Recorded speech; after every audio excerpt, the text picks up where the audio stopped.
They were very good years. We were very happy. Hello. Hello. Hello. Thanks I for just, whoever let us in. yeah, I Yeah. just opened it. Hello. Hello, hello. We hear you. Just started Locac. Okay. Yeah, I was waiting for if Tim was there, but okay. So as soon as you are there, I'll let you. Okay, so I'm frantically reading through our co-host host instructions. You're Okay. gonna make me host or co-host or Which do you want to be? which do I want to be, You can Trish? be the chairperson. So whatever you guys want. Who's the chair tonight? Are you, Trish, chairing it? I think I'm sharing unless Tim's on the line or is going to be on the line. Okay, so yeah, just make me the co-host, Larry.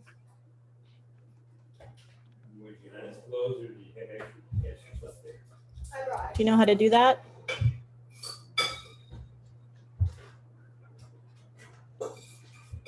Larry, Yes, just made you that.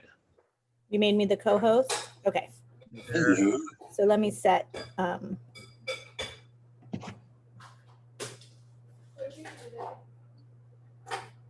Hello.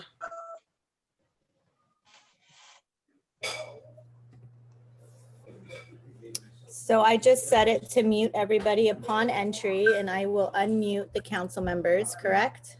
Correct. Yeah.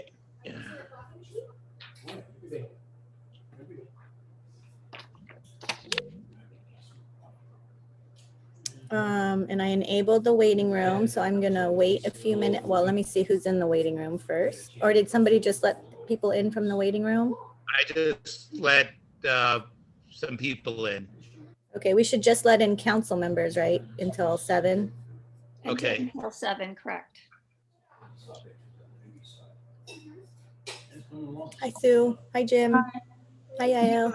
Hi. I'm not a council member. Do you need me to log out and then join back in and, No, or you're can fine. you just put me in Fine. the? It's pulling out about halfway down. Hi, Jim. How's it going?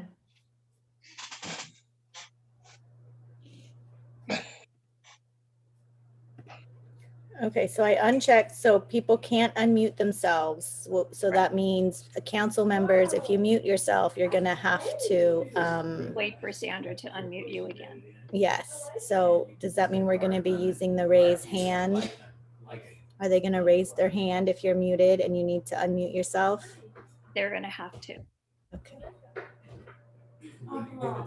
So do you want us to mute ourselves No. or we'll just have to No, be? but if Okay. you have background noise or whatever and you need to mute yourself, then, Try to I'm be in gonna a have- quiet spot. So you oh don't my gosh, mute. I think I should probably change. Can you guys hear my family in the background? A little bit, yeah. There's no door to close, huh? No, I can go in my bedroom. Hold on. Yeah, it's a nice thing. So we, I did tell him. I can mute and unmute myself easy. Then? Okay. And I brought it to So Dad. then- mhm. I sent the picture to the guy. Said, I love that. He said he wants it. Mhm. Oh, he said he likes He it. said he loved the idea. So yours is like- Said there's more. So when we do we know if Tim's going to be here at all, or am I for sure going to be chairing?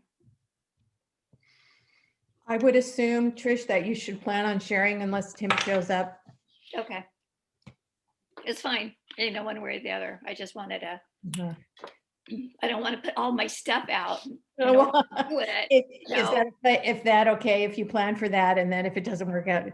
But I would assume if he was going to run the meeting, he would be here by now. Okay. No worries. No worries. I got all my notes ready. Very good. I got them all whacked across my screens, so hopefully I'll just at least remember that I have them, that's the problem. You do stuff, but then you forget you did it, so. Oh, yeah.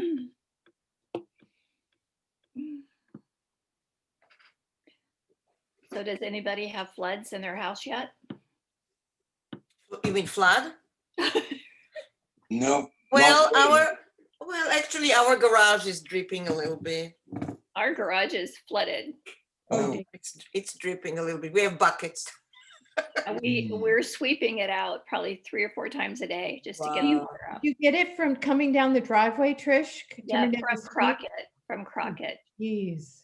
Yeah, over the driveway into the garage. But we have 4 drains inside the garage. Has this happened before to you? Not to this extent, but I don't think we've ever had 9 inches of rain before. So yeah. A little unusual. it's a little unusual. My plants are happy, but it's a little unusual. Yeah. 4 minutes. Who is going to do the record button today? Looks like we're What's recording. that? Looks like we're recording now. Thank you, Larry. Okay. We're recording? Yep. Yes. Okay.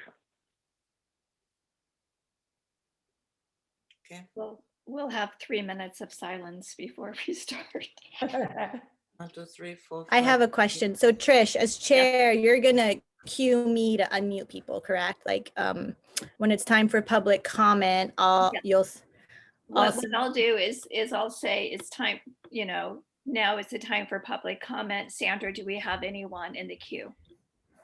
and we're telling those that are part of the meeting that they should raise their hand, and I That's look for their raised hand. That is my my second thing that I'm going to do under chairperson announcements. Okay, and then if I'm they're gonna calling tell- in, what do they do? Pardon? If they're calling in, they have to do If they something call else, in, right? It's like and it's on the agenda too. It's dial in is *9. okay. And then you're in a Sandra, Sandra, line. I'm sorry. Go ahead, finish, Trish. That's okay. Go ahead. I'm sorry, Sandra, do you have the names of the people to look for who are going to do the sheriff's report, the highway patrol, et cetera? Did I get that to you? Okay. If not, I have it right here. Yeah, So- if you could call it out, Trish, that would be great. And And I I'll will. look for them. Okay. Yeah, and I'll call it out. So we have Stuart McDonald for the sheriff, but I will call it out. And Okay. then Klinkenberg for highway patrol, Carrie Brown for staff, Bruce Gibson, Ron Munns for CSD, and Lynette for the chamber. So, Okay. but I Ron- will call their name when we get to them.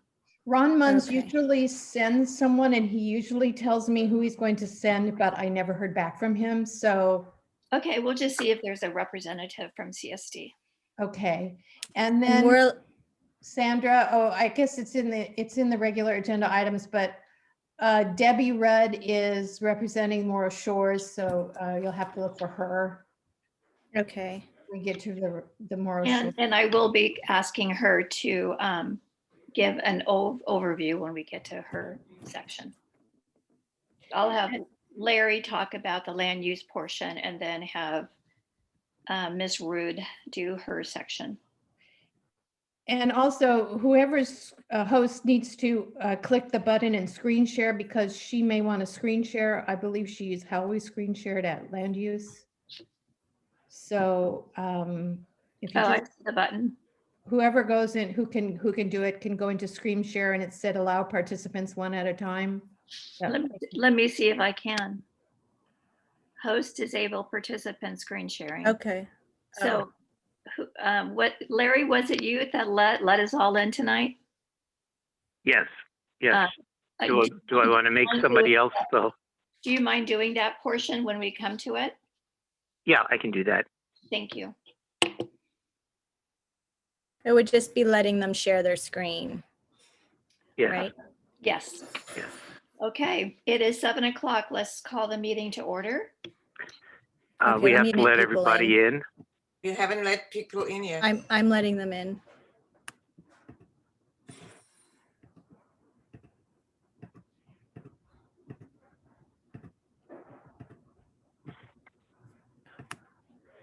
Well, Lynette was waiting. Oh, shoot. Okay. Yeah, it happens, I suppose.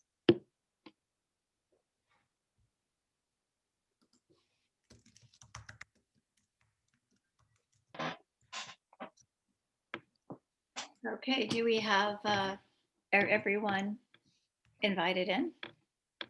Yep, it looks like everybody's in and nobody's in the waiting room. Woohoo! Okay, we will call the meeting to order then at 7:01.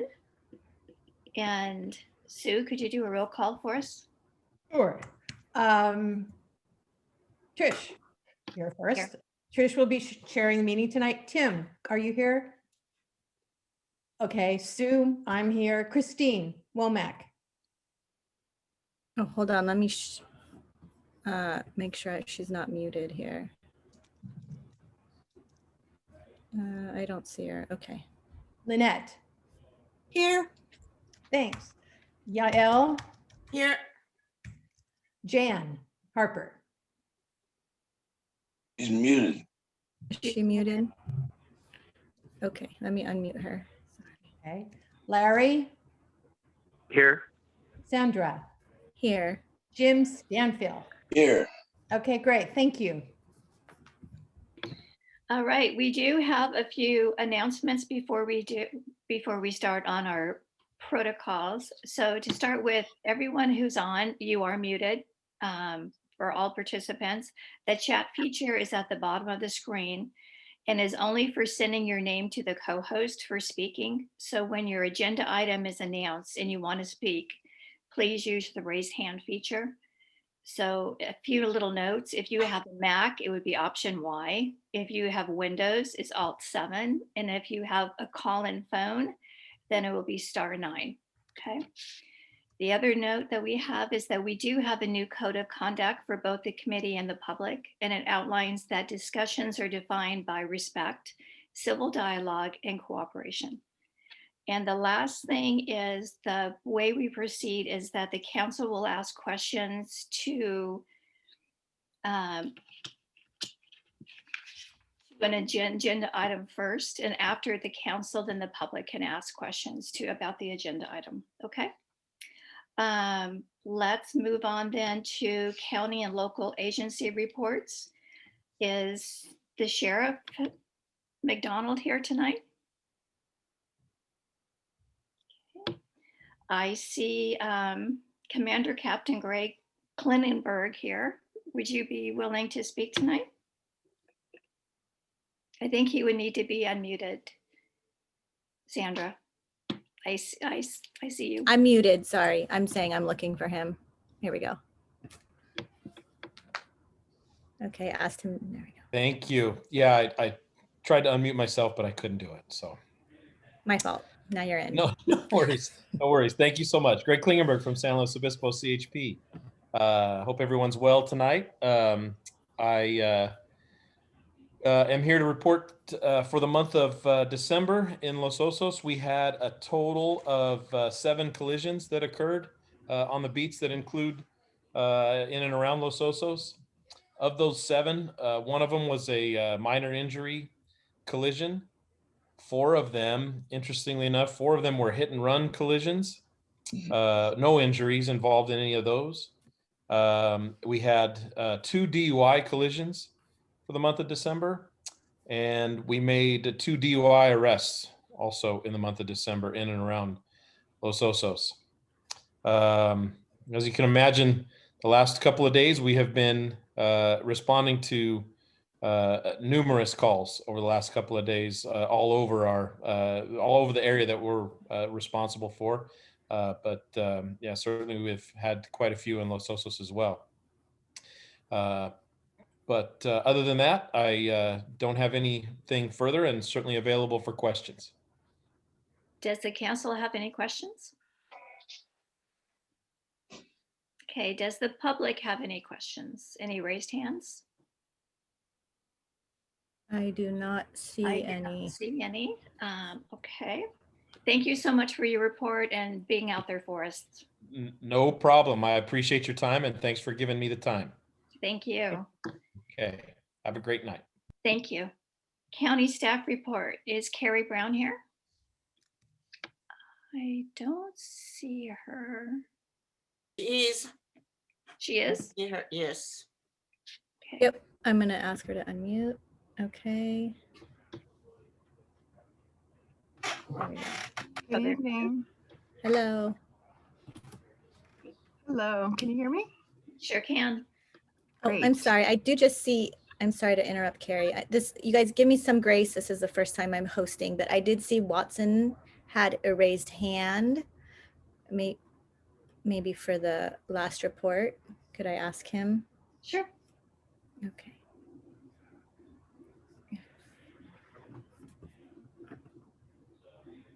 I asked him to unmute.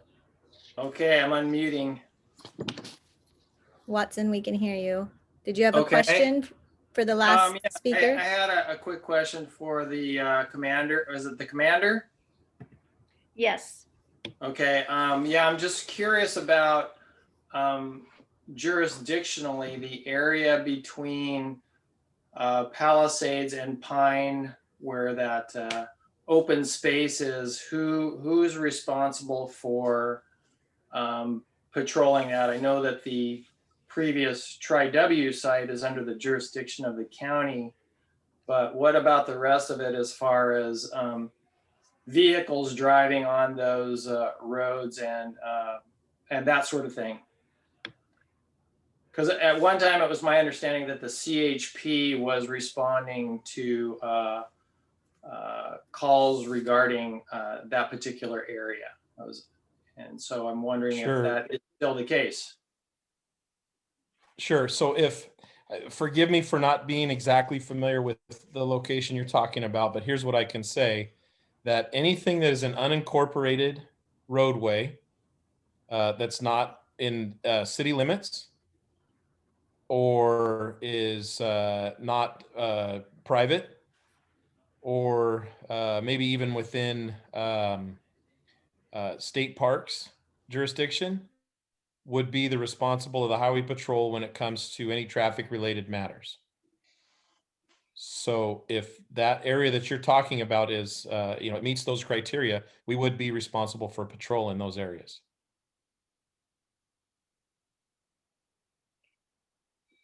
My understanding is that most of that area, other than the green space, which is just behind or west of the library, is in fact private, but there are people who off-road and ride their motorcycles in there. So I'm just not sure who the appropriate agency to contact is.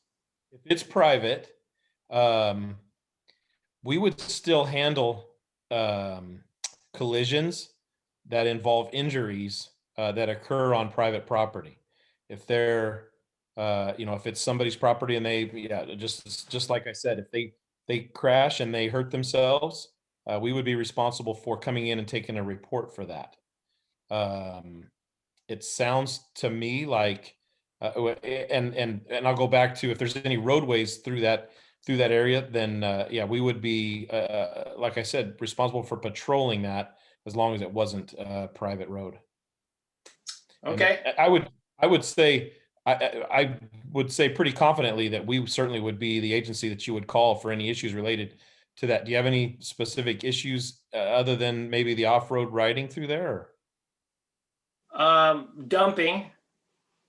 I mean, people Okay. will drive their vehicles in there and they'll dump stuff back in there. Sure, little bit of a different. Or camping. Okay, yeah. See, those are not traffic related matters, and that would be the responsible of the sheriff's department. Okay. Thank you. Thank you. Thank you. Sure. Thank you for the question. Sue also has her hand raised. Thank Sure. you. Thank you. Can I just, to clarify, I'm a little confused. You said that unincorporated roads that are not in city limits, does that not include collisions? It does include collisions. Pardon me? Yes, that does include collisions. We're responsible for collisions on unincorporated roadways. Yes. But not within city limits. Correct. Correct. So, So but San Luis Obispo City, it's not something that we handle. They have their own police department that handles traffic related matters in those, within the city limits. Los Okay. Osos being an unincorporated community, we would be responsible in the unincorporated community of Los Osos. I see, because it's not our city. We sort of think of ourselves as being in a city. Well, sure, yeah. Of Sorry. course, it just doesn't meet the, it's just not an incorporated city. Okay, so when you said that you're not responsible for any unincorporated roads within city limits or private, you're talking about not pretend cities, Elizabeth. because you're talking about real cities. Yeah. Okay, I got it. Thank you. Sorry. Yeah. Okay. No Thank you, problem. Carrie. No problem. Thank Thank you. you very much. All right. Can we go to Carrie Brown now for the county staff report? Somebody asked in the chat to how they raise their hand. So Okay, so to raise raise your hand by either the *9, or if you have a Mac, Option Y, Windows, Alt Y. Thank you. Okay. All right, Carrie, you're up. Good evening, everybody. Just have a little bit to report tonight. Last month, on December 15th, the Board of Supervisors approved the Los Osos Community Plan, along with the final environmental impact report and the memorandum of understanding with the California Department of Fish and Wildlife, which would allow mitigation activities at the Morro Dunes Ecological Reserve. And that is part of the Los Osos Community Habitat Conservation Plan. The board also approved the form of the Los Osos Habitat Conservation Plan and the interim adaptive management and monitoring plan, and delegated the authority to the planning director to execute the final documents for the Los Osos Habitat Conservation Plan, and also certified the final environmental impact report for the HCP, or Habitat Conservation Plan. The board also tentatively adopted amendments to the growth management ordinance, and that would be for a 0% growth rate for the community of Los Osos, and received and filed the revised resource summary report. And finally, last but not least, the board approved the vacation rental ordinance for Los Osos. And we are working on getting our package over to the Coastal Commission for their review and approval. And that's all I have for tonight. Any questions from the council to Carrie? Sue, I saw your hand go up just before Al's. Okay, thank you. I'll be fast. Carrie, hi. Plans, you said they approved a growth management plan for 0% growth. What, could you say that once more, please? Sure.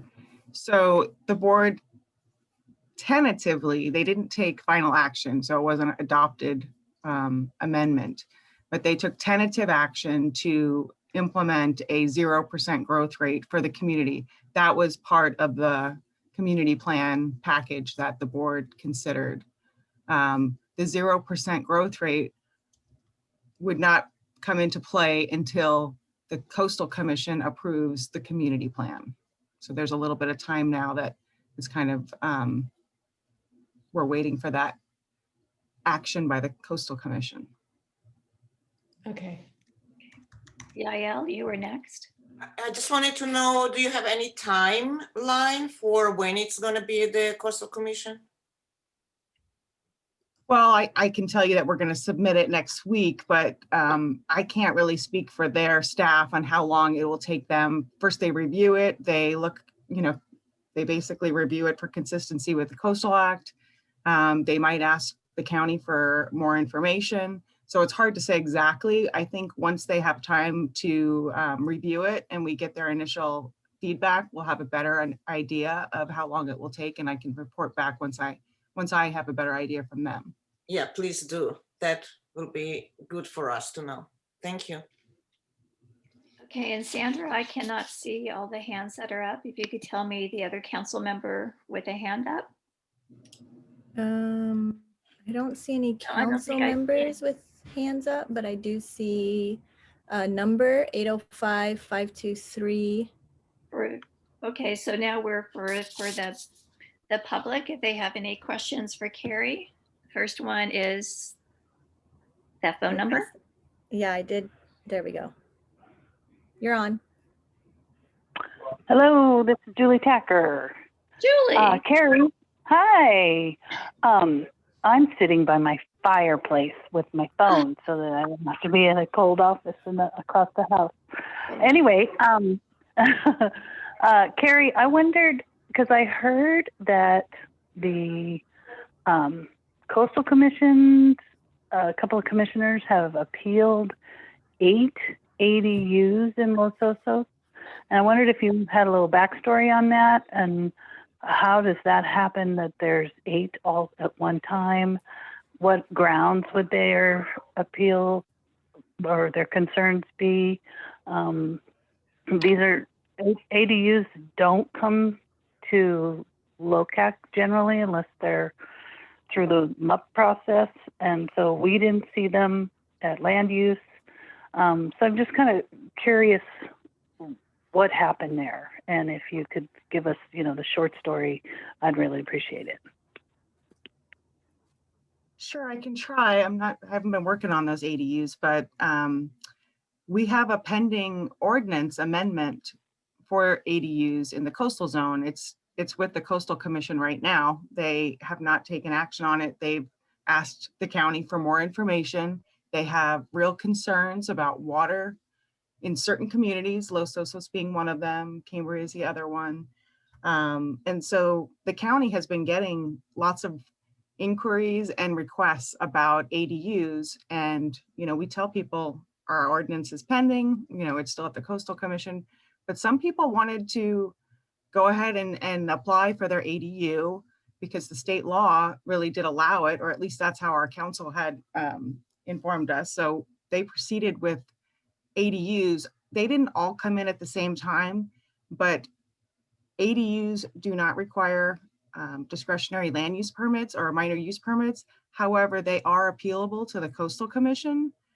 So even though they didn't come in all at the same time, our staff batched them in one notice for the Coastal Commission, and then they were appealed. So that's what we're dealing with now. Their concern is environmentally sensitive habitat areas and water specifically. I don't know all of the issues for these ADU appeals specifically, but I know that in general because I was part of those discussions about the general ordinance.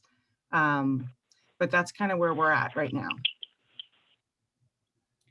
All right, another public member looks like Watson. Watson. Okay, I'll unmute him. All right, so I just had a quick question. What is an ADU? Sorry, I shouldn't use acronyms. It's accessory dwelling unit. Oh, okay, thank you. So, well, I don't know. Okay, we have Yael. So what's the difference between ADU now and granny units, or do they have different kind of categories of ADU, or ADU is an ADU? We used to call them secondary dwellings at the county, but with the state law, we've changed the name of it in our ordinance to ADU, or accessory dwelling unit.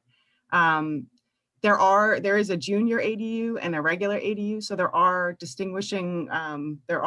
types of ADUs, but there's also a guest house. Guest house does not have kitchen facilities and cannot stand alone and be rented as a separate dwelling. An ADU could.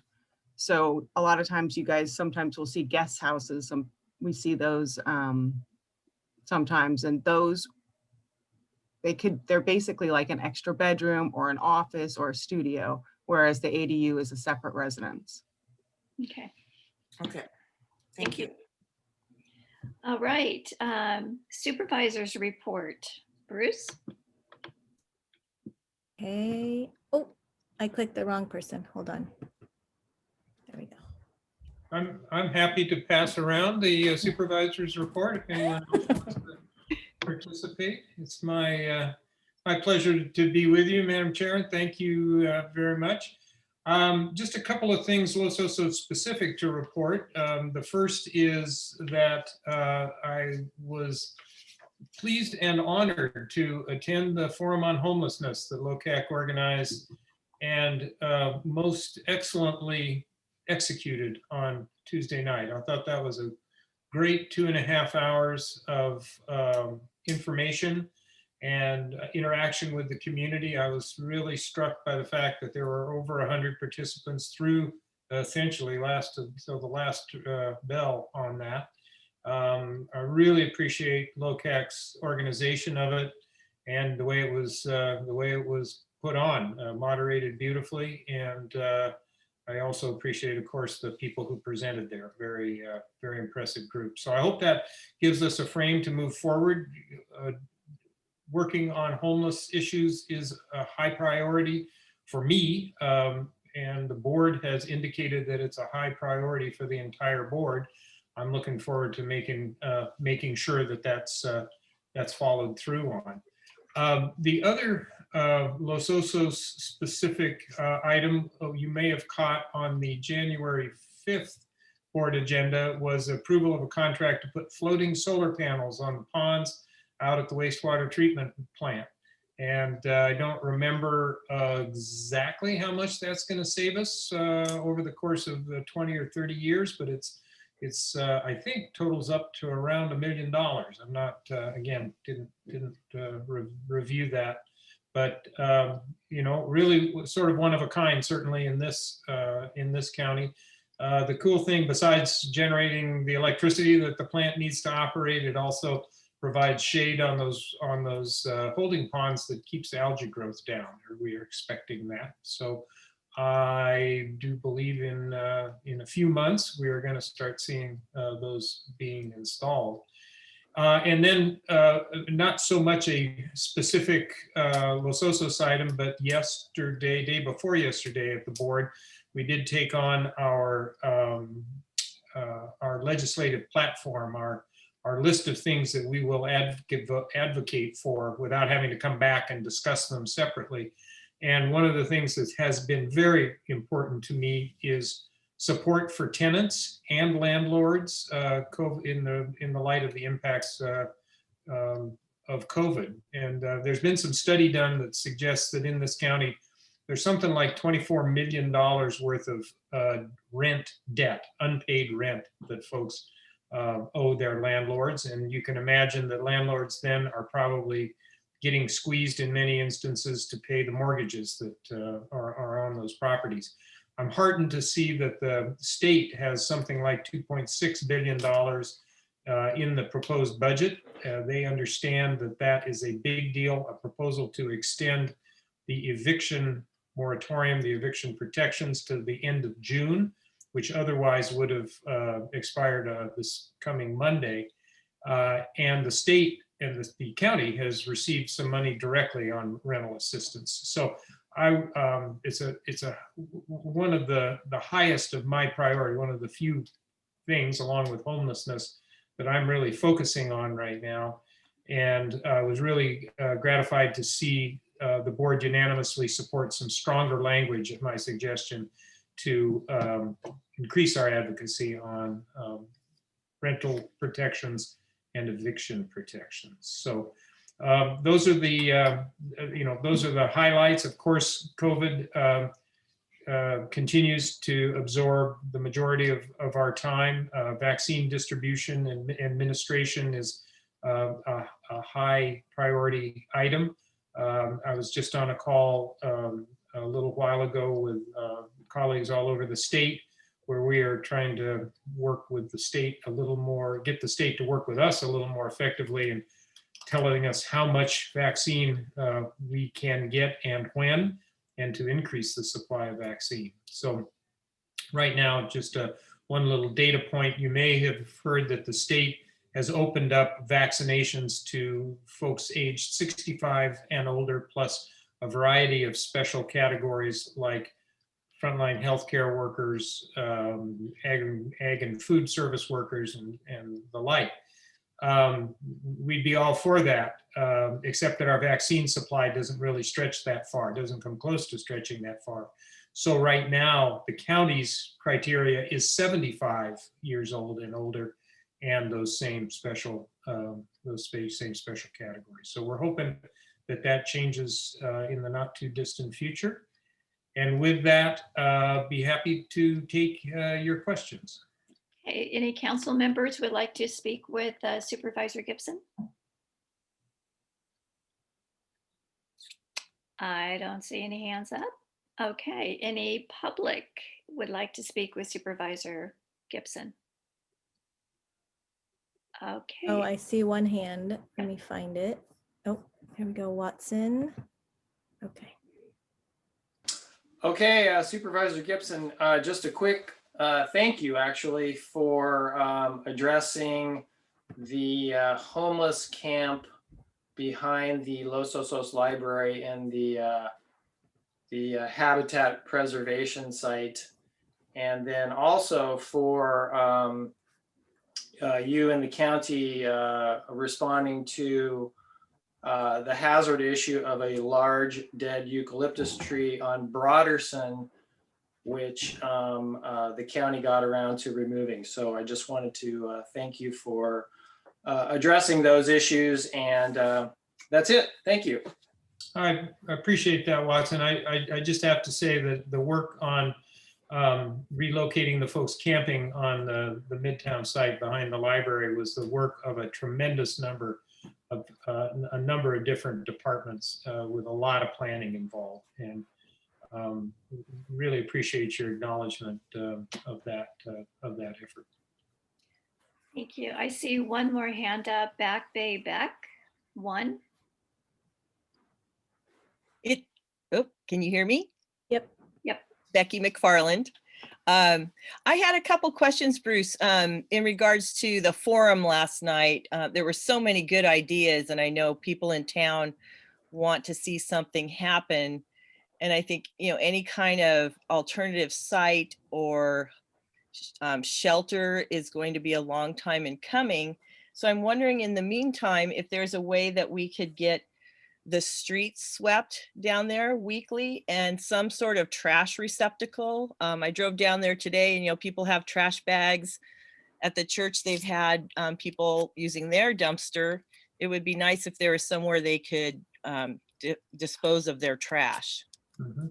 Well, we'll certainly pass that along, and we have had success. A pilot project that was run last year had great success in providing trash pickup to encamped homeless individuals, and we're actively considering how we could roll that out in a wider scope throughout the county. So both those ideas will pass along and see what we can do. And is there any kind of time frame on that? I mean, it's being passed along, and the dumpster, I think, was removed back in August, and yeah, it just would be nice to see something happen very soon. Certainly understand that, and we'll see what we find out about that. All right, I don't see any other hands. Thank you, Supervisor Gibson, My for your pleasure. report. Stay safe and dry, folks. Thanks. Okay, CSD report. Ron Munns, is he here? Let me look. I don't see a Ron Munns. Is there a representative for the CSD report? Raise your hand if we don't know who you are. Oh, Chris. Chris. Christine. Woohoo. Hey there. Can you hear Hi, me? Chris. Yep. I think it was actually supposed to be Matthew, but I don't see him here. So I'll give the report. We have a new director, Troy Gatchell, who volunteered this last election cycle. There are 3 seats and only 3 applicants. So we didn't have an election. We all just took our seats automatically. So he volunteered. I think he has an engineering background. So I look forward to working with him. it was a pretty short meeting. We had a board officer election. I'm the new president and Matthew is the vice president. We presented our audit report and it all looks good. We adopted a resolution to address the California Voters' Rights Act. We're looking in to see if we need to break up into districts like Locac does to make sure we're properly representing the people. Currently, we have an at-large district. Let's see, and we're looking, I think we need to replace the water tanks on 16th Street because of corrosion. So that's one of the expenses coming up. And I think that's about it. Okay, is there any council members who have questions for Chris for CST? Don't see any. Chris, do you know when they might divide up the community? We're going to study it first because if our constituents are pretty evenly distributed throughout the community, it may not make sense, but we have to pay a demographer to find out what our community looks like and see if it's causing a problem. Okay, thank you. Any public hands up for CSD report? I do not see any. Okay. Chamber Comments report, Lynette.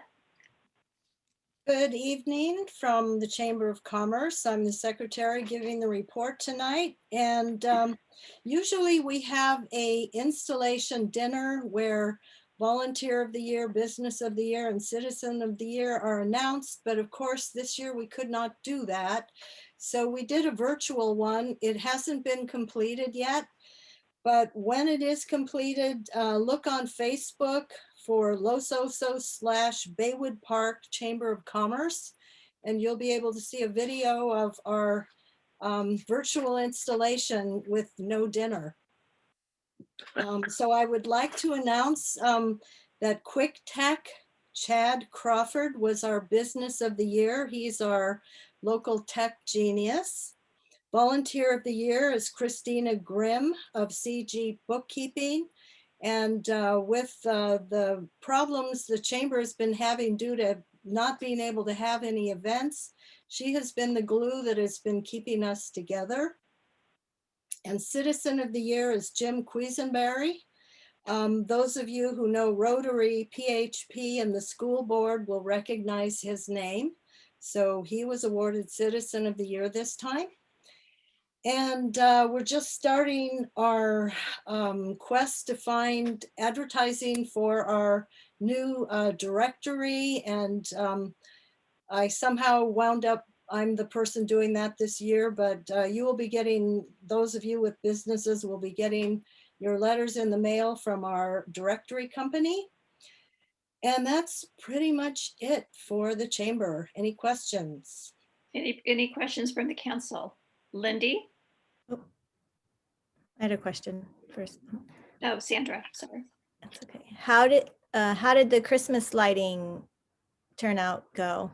Oh, it went really well. I guess I am thinking I sent that report somewhere to the CSD. Yes, there was a winner. There was a huge quantity of lights. It was, we plan on doing it again. It was so successful. A lot of people in their private homes and businesses both decorated. And I can't remember the address of the house that won, and it's gone now anyway. So it was very I've got it. Jim has an answer. Yeah, I was on that committee, and an address on Bowie Street up in Cabrillo Estates was the ultimate winner, although it shared honors with the group down on Sombrero. One big area as you're going out of town, just right up the hill on the left. I think we all saw that big display of lights. It was right in there too. And we had about, of the number of people who had lights. There were almost 40, almost 50 people who entered the contest. We had so many places that were just very well done, which encourages us to maybe expand the awards because people did such a great job. And we had about probably 15 that were called honorable mention because they were really outstanding. That's great. Thank you. Hey, Lindy. Lynette, Lindy. Hi, good evening. It's Lindy, and I just want to suggest, Lynette, I've brought it up other places, but what was so fabulous about the directory that you put out every year was the inner map.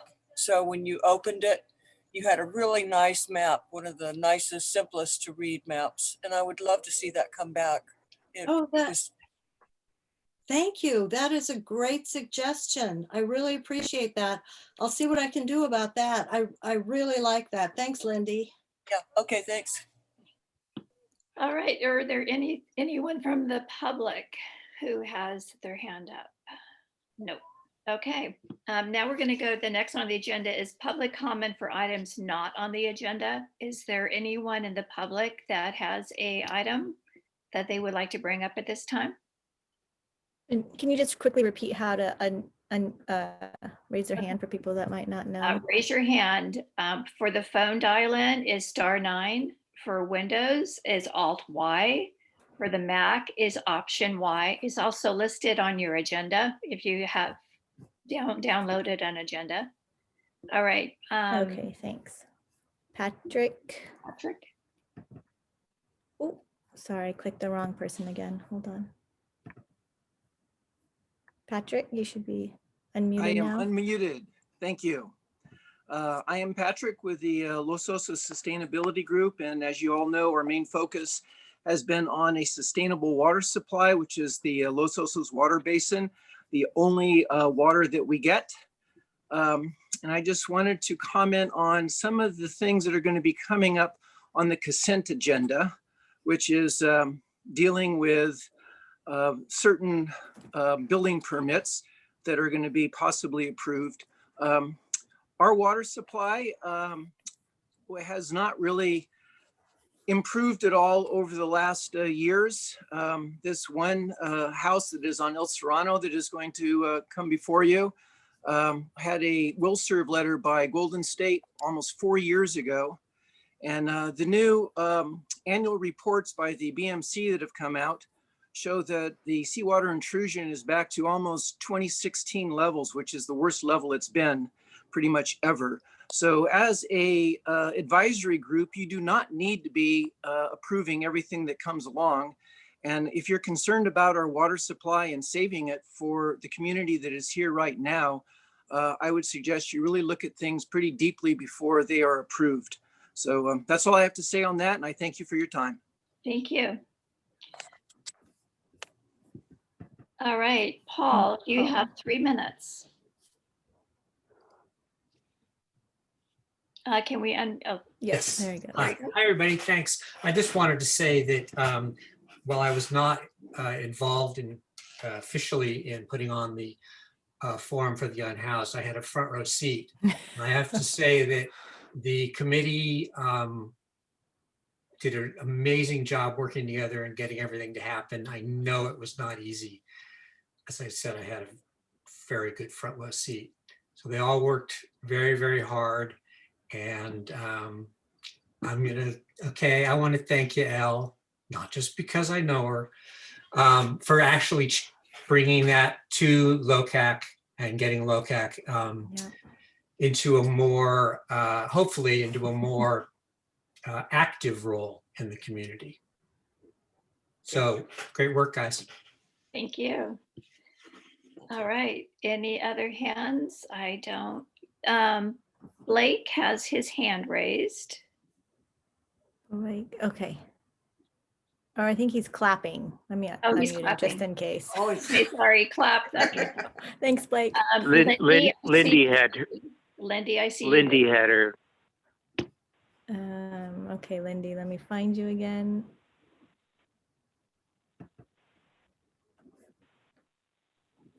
Lindy, did you? Okay. I'm unmuted, I think. I just had a Yes. couple issues to bring up. One, I thought it should come to the attention of the community, really, that there's an increase in nitrates showing up below Cabrillo Estate area and the golf course. The very thing that we put an entire sewer in to eliminate has not been eliminated, and it continues to actually be one of the areas that has the highest readings. And so there's been talk, and I think it's a very reasonable idea to propose to Cabrillo Estates that they look into what the cost would be to continue living the way they live. There's new requirements coming in that it's going to be a very expensive fix when your septic tank goes out and you have to replace it, or your leach field. So those options up ahead would be a good time to look at a cost benefit analysis of actually hooking into our sewer. So I think that's something the whole community could kind of see the rationale on. We need to eliminate the nitrates. Somehow we should see them going down, though I know there's reasons why it takes a while. My other issue is to bring up that there's a hearing at the Board of Supervisors by a local citizen, Cecile Surbeck, and it's concerning the construction, a temporary construction yard that's supposed to go in right, oh God, I'm gonna forget the street. Fairchild. Fairchild, yeah. And what it is it's a precedent that's being set, and it kind of is bothersome because when you look at the community plan and it was brought up, where could we put construction yards in the plan? Carrie Brown, basically, you said there's no place to put them, so we really don't have that in the plan. My concern is that I don't want to see every empty lot in town start being allowed to have, up to 3 years and possibly even extensions to turn them into storage places for construction stuff, trucks, vehicles, materials. I think that's one thing that I'll be addressing again at the Coastal Commission, but if we don't plan for these kinds of issues, then we're in trouble. Along with that, okay, thank you. Thank you, Lindy. I appreciate that. Okay, let's move on to approval of the minutes from the last meeting. Move approval. Okay. Do we have a second? I'll second. Thank you. All in favor? Aye. Aye. Aye. Any opposed? Okay, unanimous. Thank you. Let's go to the Locac committee reports. The treasurer's report, Chris. Yes. So we received our check from the county, so our coffers are full again. We received $1,200. It brings us up to $1,772.93. And our expenses have been the Zoom room, and that's mostly it for now. So. Thank you very much. Land use, Larry? Yeah, Yael had a Sorry. question. Yeah. I have a quick question, Chris. Previous years we got more money, I thought, than $1,200. Yeah, we're not, that money is usually used for meeting rooms. So I did a budget, and I guessed that maybe we'd need the meeting rooms about halfway through the year. And without that, we're not spending money really. So. Okay, thank you. But we have a budget for outreach. So. Yes, I was say the Join same money thing. for outreach. Oh, and one more thing, there's money for an election. I'm hoping we do the election this year. Yeah, we will be talking about that at the end of the meeting. Okay, any other questions for Chris? No. Okay, let's go to land use, Larry. Okay. We had a few items that are happening, and a couple of them we'll be talking about later today, or later on the agenda. And we also put a couple of them on the consent agenda. As we all know that water is a big concern to everyone here in Los Osos, but it's up to the building department and supervisors and everybody else to help us control that. All we can do is give our 2 cents worth. So anyway, good past meeting. Looking forward. We got a bunch of things coming up at our Monday, February 1st meeting too. So more things going on. Stay tuned. Thank you. Any questions for Larry? Okay, traffic and circulation, Jan? Oh, Sue had a question for Larry. I'm sorry, thank you. Larry, could you let everybody know that, I guess I can do it, just to add on to what Larry's saying, at the Locac meeting next month, we're going to have representatives from the county come give a presentation regarding the reconstruction of the South Bay Boulevard Bridge. And I just wanted to announce that so y'all will know about it, and anybody else who might have concerns, they're reaching out to us to find out if we have any comments. We have information on the website, so please take a look at it and come next month. Thank you. Thank you, Sue. All right, can we have traffic and circulation, please? Yeah, this is Jan, and we haven't been meeting so there's nothing on the board or on the table. Just as a basic information, if you have an issue with a roadway, whether flooding, vegetation growth, the number is 781-5252. And, you know, since we all live out here, we see the things that obstruct, you know, safe driving. And so I just wanted to reiterate that. And it sounds like the South Bay Bridge reconstruction will be talked about at land use, so that's the place to go. We've looked at it probably about a year ago because they've been working on it for a while. So if you're interested in that and want to know the details, like Sue said, the information is on the website. Any questions for Jan? Okay, can we have trees and landscaping, Yael? Yeah, hi, this is Yael. In the Trees and Landscape Subcommittee, we are still struggling to initiate a project that we think is going to be amazing, the El Moro Bike Trail. And if Carrie Brown is still here, I have a question on behalf of the committee. We understand that the Park and Rec department is out of staffing and budget for now, so they are not really allowing any help. I mean, they're not providing any help, although they approved in general the initial project, but they're not providing any help. And we have a couple of questions for you that we were going to send you, but if you can answer now, maybe we can do that. When can we expect the Los Osos Habitat Conservation Plan to be in effect? And whether to go about the project through the HCP would benefit us rather than working through the biological program, community project, or whatever any other ways to do it, if you have any idea.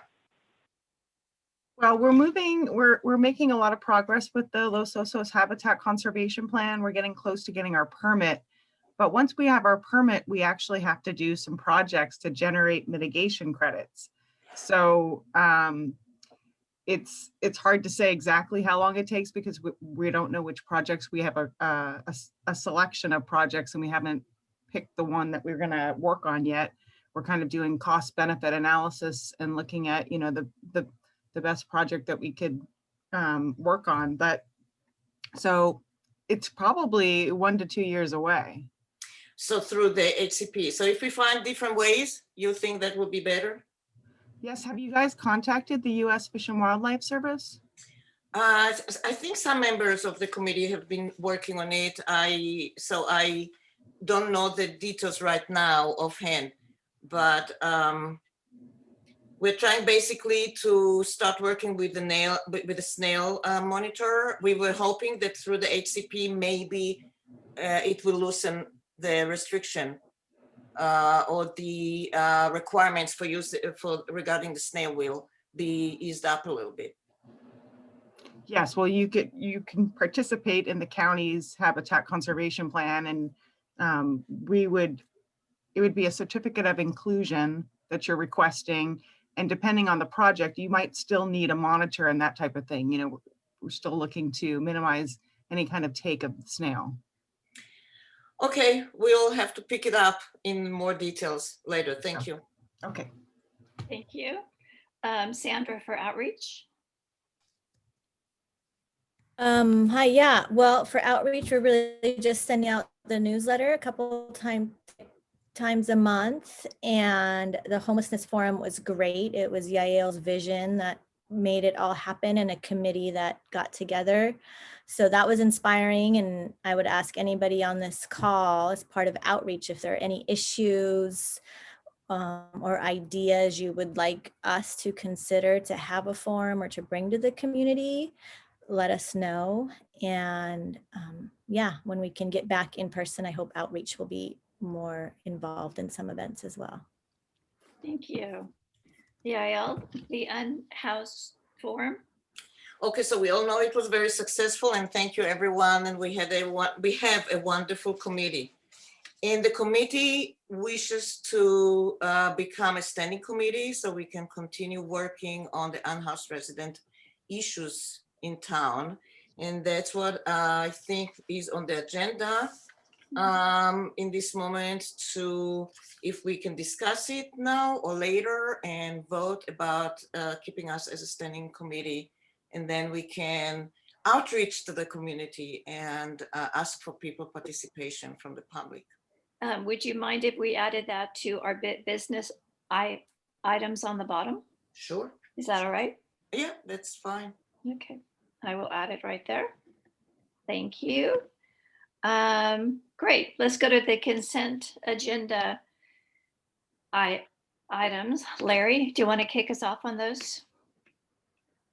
Well, they're on the consent agenda. There's items that we talked about. I think they're, if you look at the agenda itself, they're both on there. One is Deck extension. Hello?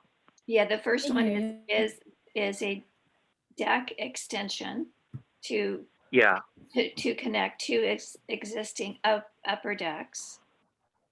Do you want to go ahead and get approval on that one first from the council? Does the council have any questions? Well, these are consent agenda items. Either the committee should accept the items, or we don't have discussion on them. Okay. If Unless you would make some a motion member- to accept, I'd be happy to second. Okay, Yeah, Jim has then, made a motion to accept. Is there a second? I'll second. Lynette, all in favor, please raise your hand. Aye. Any Aye. opposed? Okay, they have passed unanimously. All right, let's go to the regular. Sue has a question. May I just, I don't know if it's appropriate to do this, but I just want to say to the person who brought up the whole water thing, I think Larry addressed it before in what he said regarding that it's not our ability to deny somebody against the will of the supervisors and the county and all, but it is something that is something to consider. And when we put these things through again in the future, if we feel it appropriate, we can always add that we do want to remind the county that we have severe water shortage, and they really should consider that when they make decisions. So yeah, that's all I wanted to say. Thank you. All right, under the regular agenda item, the first one is the application for conditional use permit by Moore Shores Mobile Home Park to add an additional 10 new prefab manufactured homes at the park. This did go to land use. Larry, is there anything you want to say before we let Debbie Rude do an overview? Yes, to the other committee members, again, we didn't want to make a total decision on this is because we wanted more community input. And again, for Patrick's concern about the water, yes, we have water concerns also, and we will state that in no matter what decisions are made on this project. You know, the project is good on one part, is it does give a little more housing to the community, but yes, there is more water use. But I will let the representatives give their spiel or their talk.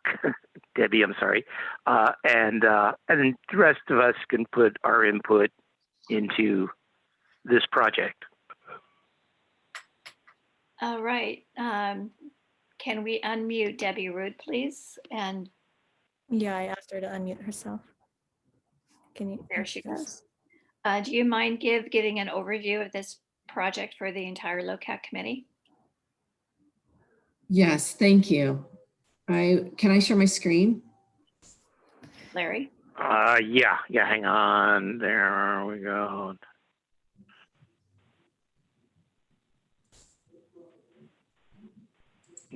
That's the wrong one.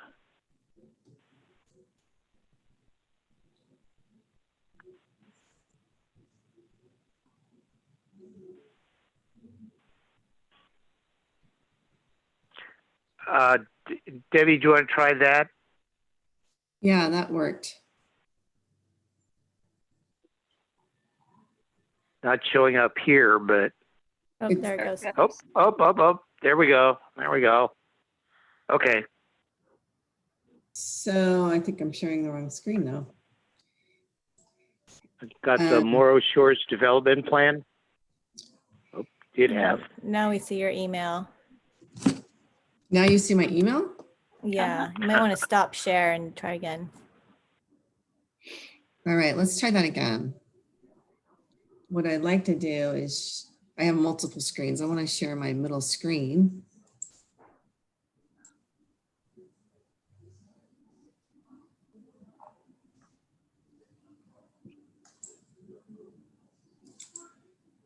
Okay, did it work that time? It says Morrow Shores Development Plan. Great. Okay, thank you. And good evening, Locac Council members, Madam Chair. My name is Debbie Rudd. I'm with RRM Design Group. And I'm here tonight with Michael Milan, who's representative of the management company, and Nairi Kacho Asajian, who is the project manager for the owner of this property. And it's the Morrow Shores Mobile Home Park. It's Morrow Shores is an existing mobile home park located right off of Ramona. It is an age-restricted 55 and plus park. It has 164 homes there today. And we are proposing to add 10 additional single-story homes in the former leach field areas and an additional neighborhood amenities area. And so I'm going to zoom in and look at those two areas. So this is a zoom into the areas where we would be adding the homes. There are 6 new additional homes on this side and 4 new homes on this side. And the green represents the common area. And I'll zoom in and walk you through the common area. It's going to take a second here to load. So the common area includes the existing bocce ball courts that are there today, and it includes a relocation and an improvement on a dog park with some benches for that dog park. It includes a drainage basin, which there, can you guys see it now? Yes. Okay, so the dog park is over on this area with some benches, the drainage basin, which will improve drainage and capture some of that, clean the water, a putting green, and then the existing bocce ball courts. And then in this area, we're proposing 2 shade structures and a seating area. We've provided parking along here, and along the other end, we're providing more parking that is required by the county. And so with that, I will pull over this slide. So we went to the land use committee 2 times, and we heard the land use committee concerns and some community concerns as well. We went back and did some research on the history of the irrigation, because those 2 leach fields, we were under the impression that they had been irrigated somewhat recently. And so we went back and from kind of the land use committee direction and county's direction, and did research on how long ago was that irrigation turned off. And our thought was, because we could irrigate it tomorrow, we were going to use that area as offset for these new homes. And we did submit that to the county, and the county made a determination we are not going to be using that as an offset. So we went back to the drawing board and re-looked at the landscaping, and we revised the landscaping to further reduce the water usage. We had originally thought we were going to irrigate and we would be using 3,788 gallons per day if those leach fields were irrigated. We're not. So with our new proposal, we would be using 527 gallons per day. We also got some letters from the residents, and we sent a letter to the residents, and we got some feedback from them. One of the things we heard was our original proposal had quite a few trees, and they were blocking some of their views to Morro Rock. And so we eliminated some of those trees and tried to refine that, because we want to make sure we're working with those neighbors. And then they also asked if we would put some hard copies of the plans in the clubhouse for easy use. So we did that as well. And so our new approach for water use is now we can't use that as an offset. So we've significantly reduced the irrigation demands, and then we will use the county's utility retrofit program to offset. And that would probably be washing machines within the park. So the residents would have more water saving washing machines. And we are preparing that right now, our updated report with this new information the county gave us. And we will continue to work with the county during the review process. And with that, all 3 of us are here available for questions. Okay, I can't see anything with your screen up. So are there anyone in the council who has? Yeah, if she could stop sharing. Yeah, if you could stop sharing your screen for a moment. If I can figure out how to stop sharing really fast. There should be like at the top a little red button that says stop share. There it is. Thank you. Okay, are there any council members who have questions on this project? Yeah, I see Yael has her hand raised. Yeah. Since you're still working on it, then I think that we should wait and see the data coming back. I just wanted to point out that as far as I'm concerned, irrigation and landscaping is not the same as house water, because you can always collect rainwater as we do at home here. This is not what we are talking about when we talk about water, the needs for water. So I personally don't consider it the same. But since you're still working with the county about it, I think that maybe you will have something new to bring. But right now, the way it is, I think we should still wait until your findings. Thank you. Any other questions from the committee? Oh, sorry, New Year. Let me unmute. She was gonna respond. Okay. Thank you. I'm Nairi, and I'm with I'm project manager with the owner, as Debbie mentioned. I just wanted to reply to that really quickly. When we say that we're still in review with the county and working with the county, it's more so the project overall, but with the water determination, that's what county management and the team has determined as the appropriate water offset for this project.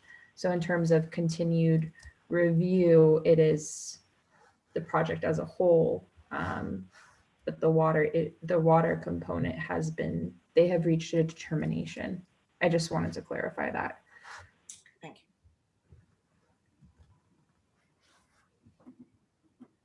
you. Any other council members?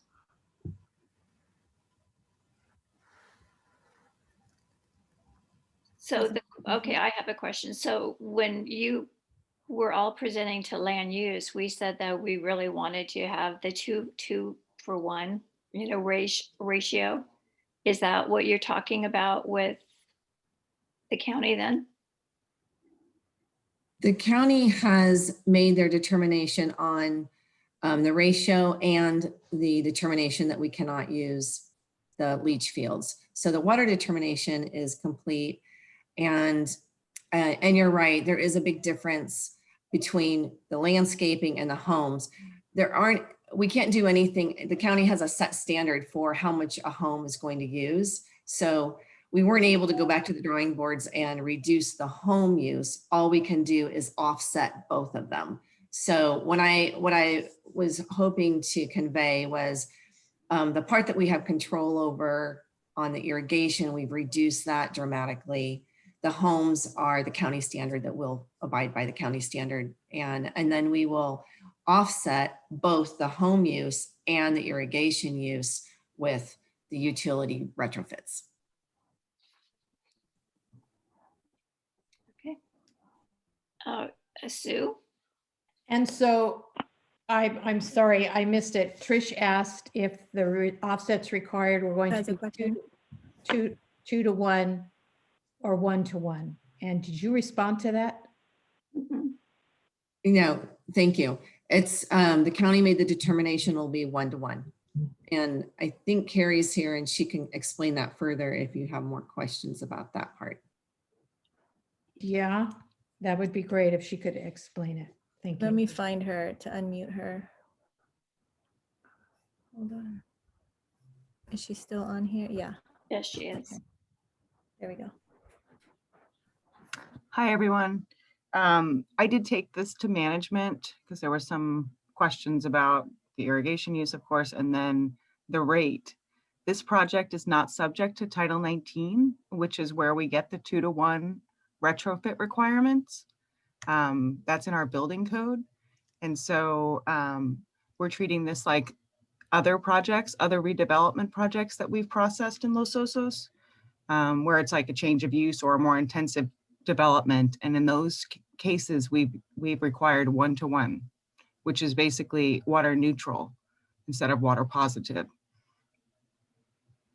Carrie, I've got a question. What about the 30-some homes that have been waiting for, over 30 years to build, and they want to build a 2-bedroom, 1-bath house, yet we're going to approve 10 homes here and not the people who have been waiting for 20, 30, sometimes more than that to build their home. Yeah, I talk to these people a lot, the people that have been waiting for years and years to build. Yeah. And yeah, I understand where they're coming from. They are vacant lots, and there are specific requirements on the sewer project that relate to development of vacant lots. They can't develop until the community plan's updated. We have a habitat conservation plan. But we have been seeing development outside of the sewer service area. There are new homes that are going in. There's not tons of them, but there are new homes, and they do offset their water use. And we can't treat this differently. It's not a vacant lot. It's not subject to the special conditions on the sewer project. And so they're utilizing the areas of their site that were previously used by septic system, and proposing additional units at the mobile home park And we thought that the 1-to-1 made sense here. This is our recommendation, though. The Planning Commission will ultimately be the review authority here. Any other council members who have a comment or question? I'm just curious as I'm trying to wrap my head around all this. So are they not still drawing from the same water source that the people on the sewer are using? Everyone in Los Osos gets their water from the groundwater basin. So because we're waiting for the adoption by the Coastal Commission, some people can't develop, but others can, even though we're all still drawing from the same water. Yes, it's. Sandra or Carrie, to just clarify this, they are offsetting their water, so it's not an additional use of water. For every gallon of water that they take out for this new homes that they're using, they have to save a gallon somewhere else. Correct. So it should balance out equally. New construction, when it happens, they have to make it water positive. And for every gallon of water that the new house uses, they have to save 2 gallons of water somewhere.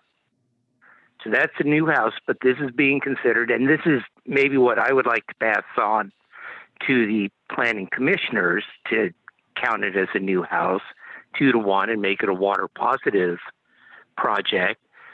But at least a 1-to-1, they're not taking any extra water technically. All the water they're taking, they have to save somewhere else. Does that make it clear, Sandra? Yeah, that's helpful. And I guess I don't see why this wouldn't be a new development, but that I guess is what we can ask the planning commissioners about. Yeah. Thank you. Okay, any other questions from council? All right. Jim has a question. I see Jim and Lindy was at your hand up too that I saw. Another council. Yeah, I'm just interested in land use committee. I heard a full review of this proposal. I'd be interested, Larry, in your response to this. Would you recommend this project go forward? If you're asking me, yes, I do. But with the recommendation that it's being considered new construction and 2-to-1 water offset. Otherwise, it can move forward. I just want to point out, Jim, we were not sure. We were conflicted. We still are. Okay, Sue? Yeah, I just wanted to say, Jim, that when we voted, our motion was to recommend that it go forward, but with a 2-to-1 offset as opposed to a 1-to-1 offset, because we wanted it to be water positive, I guess they're calling it, instead of water neutral. So after discussion. And that's what we'd like. But in terms of the rules of the game, it sounds to me like the rules allow them to do a 1-to-1. Yes, We're yes, trying to say we want a 2-to-1. yes, it does. It does say they can do it, but we can still make a statement to the county. And when we make our motion later, if we choose, we can say that we understand what it is, but we still feel very strongly about protecting our water sources. And we would like to have this require a 2-to-1 water offset. If you would make a motion that this move forward with that proviso, then I'd be happy to second it. Okay, but Well, first, but I think we need to have hear from the public. I just wanted to make sure that all council members had a chance to speak first. Any other questions from council members? Lynette? Yes, I would just like to say I'm happy to see some housing that is not like top of the market, something that people could actually afford. So I think we need to keep that in mind, that this is lower end housing, so people would have a chance to buy one of these, especially older people. It's really tough. They might be on a fixed income. So I really feel this is a worthwhile project, and you know, we should approve it. I'm sorry, one more question. Would a 2-to-1 ratio affect the prices of homes, or would it prevent the development? That's up to the developer. Yeah, I'm asking that. I don't know if it would proclaim, I mean, that's a lot of offset to try to retrofit. Often that does get pushed down to the cost of homes and makes them more expensive when developments go up. But on this particular one, we'd have to go back to the drawing table with the ownership to really run the numbers on that.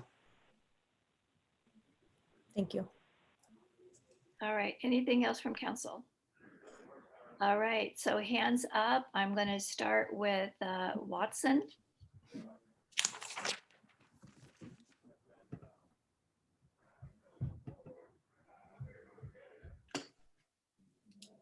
I did ask him to unmute.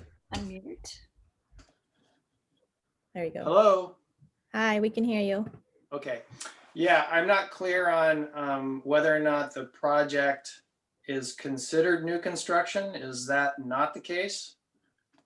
That is not the case. And even though they would be putting in this proposal 10 additional dwellings. Well, that's interesting. And it's also my understanding that at least 4 of those sites would be along a retaining wall, which basically runs along Broderson Street, which is an unmaintained county road. Can the RRM person speak to that?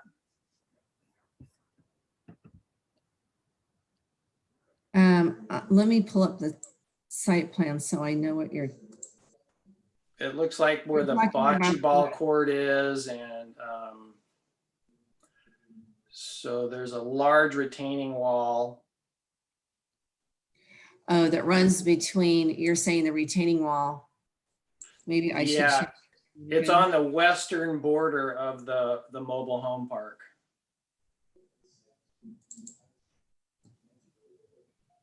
Can you see my screen? I can. Are you talking about a retaining wall along here? Yes. Yes. Okay, so, and this gets, I get back to the question of the fact that these are not considered, this is not considered new development, so therefore those homes would not be required to install solar, is that correct? Correct. Okay. And then it was also my understanding that there was a proposal, or there is a proposal to remove some of those large eucalyptus trees along Broderson. Are you? Not by our development. Not by the development? No, we are not removing trees as part of this proposal. We're preserving the trees that are there, and we're planting trees. Unless management, Michael, if you know something that has nothing to do with this project that's happening with the mobile home park, but as part of this project, we're proposing to remove no trees. So one tree was removed a few months ago, and that I believe was the tree you were referring to earlier in the meeting. That's correct. Yeah. Yeah, I just was curious because I'm sure you're familiar. It sounds like you're familiar with that area. Yeah. And just, how much debris those trees deposit. And in that case, just on the other side of the wall there. So it was my understanding that there was a plan to at least remove some of those trees.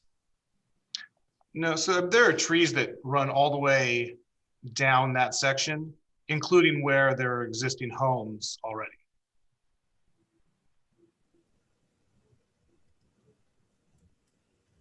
Okay. Yes. Okay. All right, thank you. Our next person is Patrick McGibney.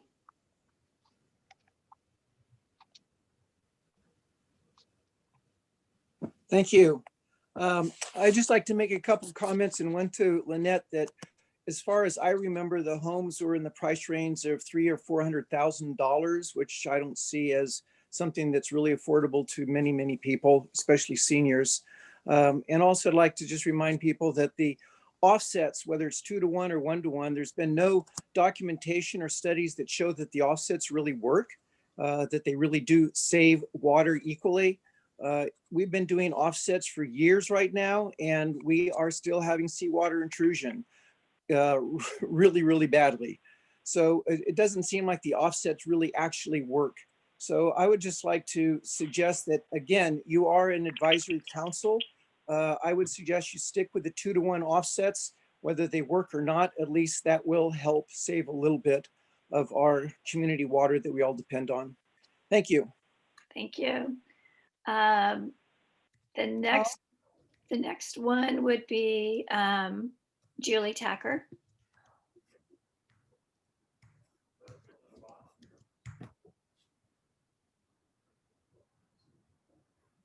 Okay, you're on, Julie. Thank you. Good evening again, Julie Tacker. And the comments I heard from the council, I am in agreement with. I hope you do make a motion that includes the 2-to-1 language. Approve the project with the caveat that it is a 2-to-1 ratio. I believe in offsets. They do work, as we can see by the reduced amount of pumping that each one of our purveyors has been reduced year over year. So, and it's always got. So it needs to be used. I would also ask Locac to send a message back with Carrie to management. This is new development on a disturbed site. It's not a redevelopment. This is new. These are 10 new homes. 10 new homes in this situation. These particular homes, the flip rent is $1,500 a month.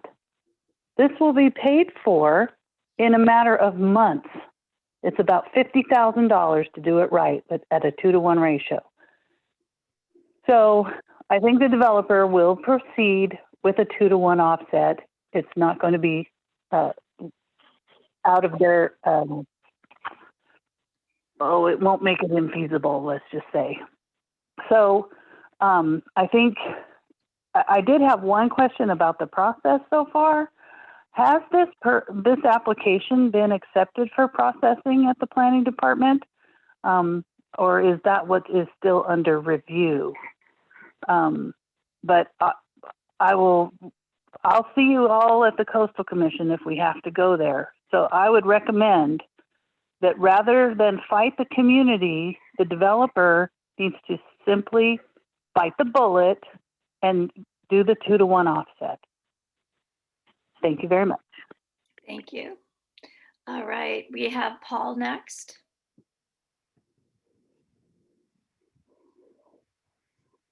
Hello, I hate being the invisible man. Hello again. Yeah, I support 100% what was said by the last two members of the public. Frankly, we may have to not do it because it may cost too much, felt like somebody was like holding a knife to my throat. So it can't be that much money. I think Julie's probably pretty smart on the numbers and that sort of thing. And I think that the developer will be making a reasonable profit on this project and spending a little more money to help further offset water usage in our community. It's like somebody who just decides they're going to put in a lower flush toilet because it's the right thing to do. So as a member of the community, I think that the owner should, as Julie said, bite the bullet and do the right thing. Thanks. Thank you. All right, next up is Jean, iPad you.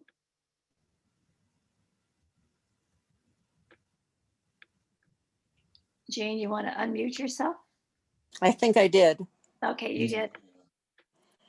I just wanted clarification from the Debbie Rudd on what is a utility offset, and the example was washing machines. Is that for the 10 units that they're the new units? Yeah, I can try to explain that. Maybe Carrie can do it better. but we would have to offset for the 10 new units and for all of the landscaping, any landscaping. So any drop of water that is new to the site, we would offset for that. Correct. But how does a washing machine offset?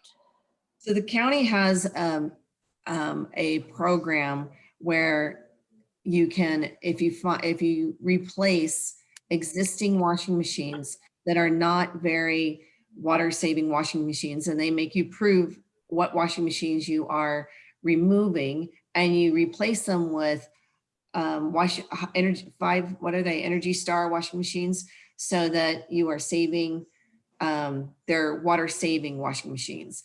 And they have a strict program to prove what you're replacing and what you're replacing it with, and for you to get the credit for those washing machines. And there are some other infrastructure things you could do too. Washing machines is probably kind of a win-win for the neighbors, because then they get some new washing machines.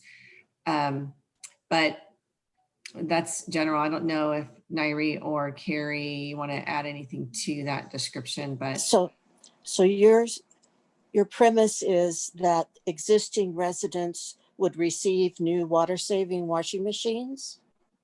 Yes, not every residence, but the management would work with residents to find the residents who are interested in doing that and who haven't replaced their washing machines recently, and come up with a program to help them.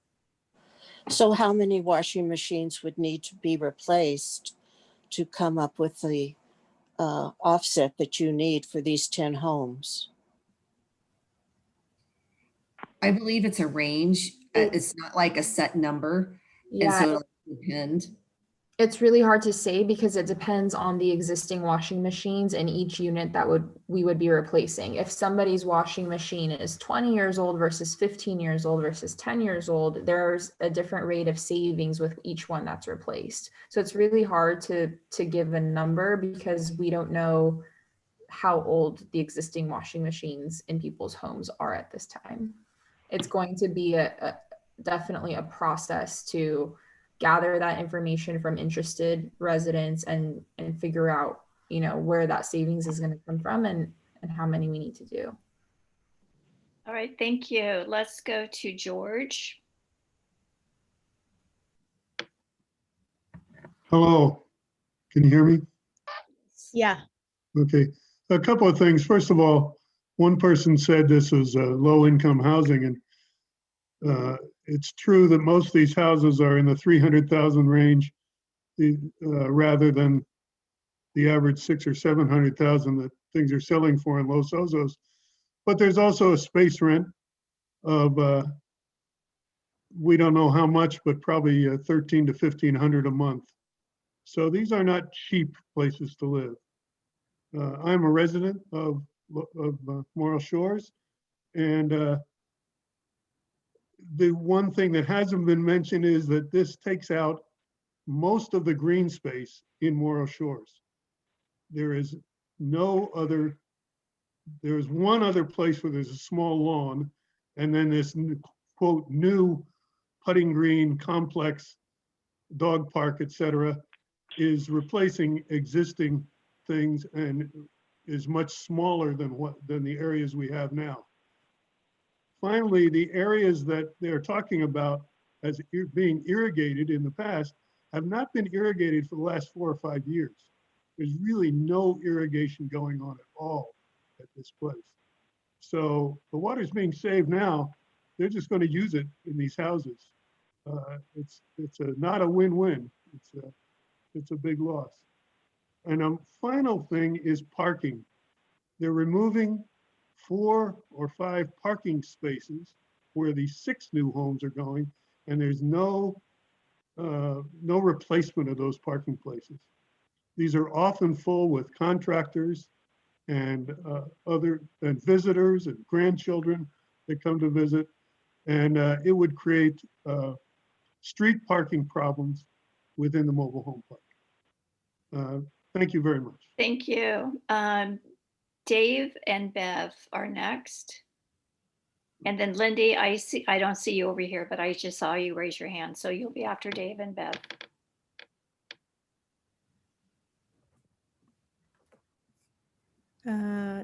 I did ask them to unmute. Okay, Dave and Bev. I think we just lost them. Right, no, they're there. Hi, this is Bev. And I wanted to add another point to this. It isn't related to water, but it is related to the intersection of Ramona and 4th Street. And it's a three-way system, corner with only one stop sign, and that is going east on Ramona. If you're coming west on Ramona, there's no stop sign. It's a blind corner. If you're heading north on 4th Street, you can have an accident very easily there.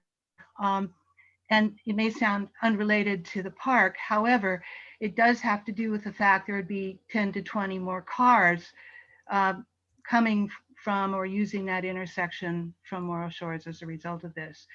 And this is something that I think needs to be dealt with maybe down the road, so to speak, but it is an issue that will have an impact. So I just want to bring it to your attention. I don't know if you have any questions about where that is or whatever, please ask. Thank you. Thank you. Okay, next up is Stuart Wild. Oh, I'm sorry. Next up is Lindy. You got your time. Unmute. Okay. Yeah, I'm a little, I think the county is fudging a little bit on this idea that the mobile home park is, I guess, replacing the septic systems. So therefore it's a reconstruction. I just don't know what their reconstruction is if there's nothing there. And then I kind of was looking at the 524 gallons a day. That seems extreme to water those areas that are going to be watered, the dog park, the putting green, the retention basin. So I don't know, I think those could still be reduced somehow. That just seems like a lot of water on a daily basis. Most people here in Los Osos water every 3 days. Again, maybe I could ask Carrie, do ADUs have a 2-to-1 offset when they are requested for construction? I know we haven't had a lot, but is that still in Title 19? Hold on, I'm trying to find her to unmute her. Still here. Title 19 requires 2-to-1. ADUs are required to do 2-to-1, but not all ADUs are new structures. So there could be some nuances there. Well, these are new structures. These are going to be spanking new. They're going to be pulled in. I agree they're somewhat affordable for seniors. I've also been recently seeing some consistency in some of the how much per person daily use do you calculate. I've seen the hemp project out by the sewer is guesstimating 120 gallons per person per day is what they use indoors. What rate are we using for these mobile homes? And is it 2.5 people per home? There's a lot of calculating that will have to go in order to do these offsets.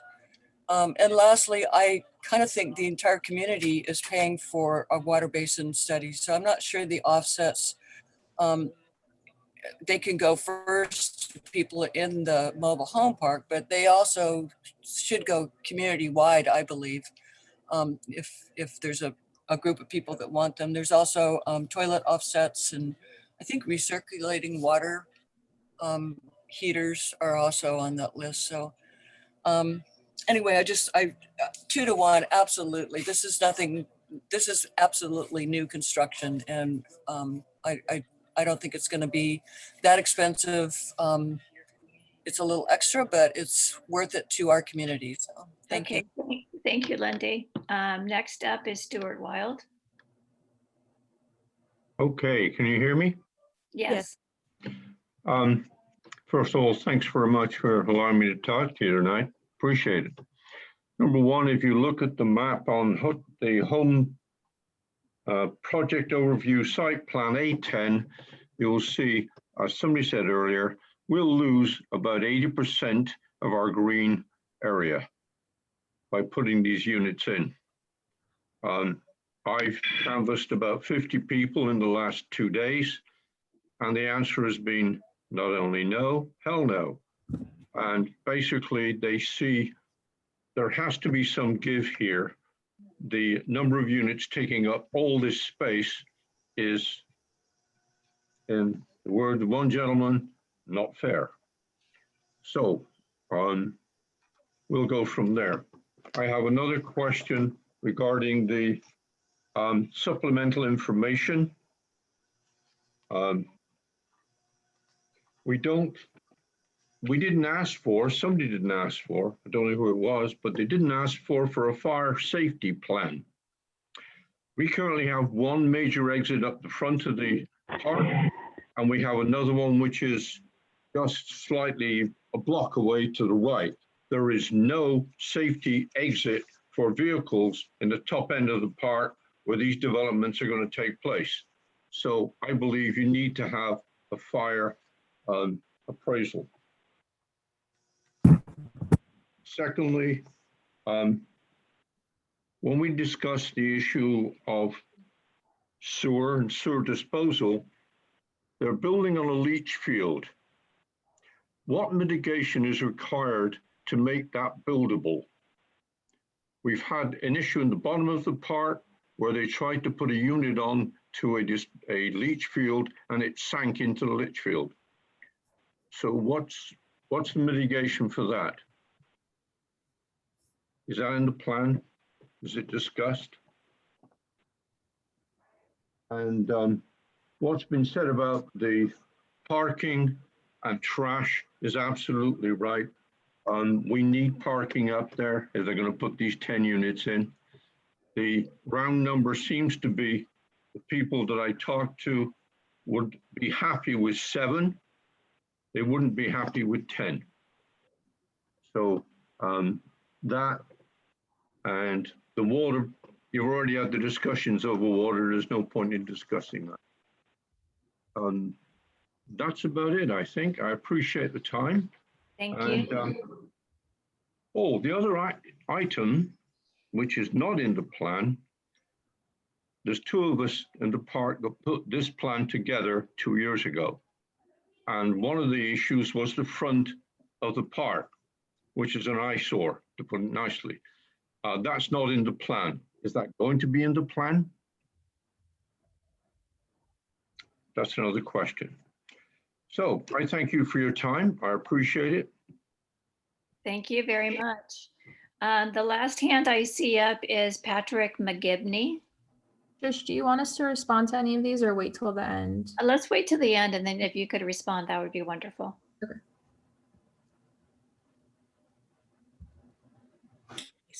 Patrick McGibney. Okay, let's go to Lisa Denker. I am unmuted now. Can you hear me? Okay. Yes, I can. Thank you. This is a question to either one of the representatives from the park or Carrie Brown. When the park hooked up to the sewer, did they not have to retrofit like all the rest of us did? That's one question.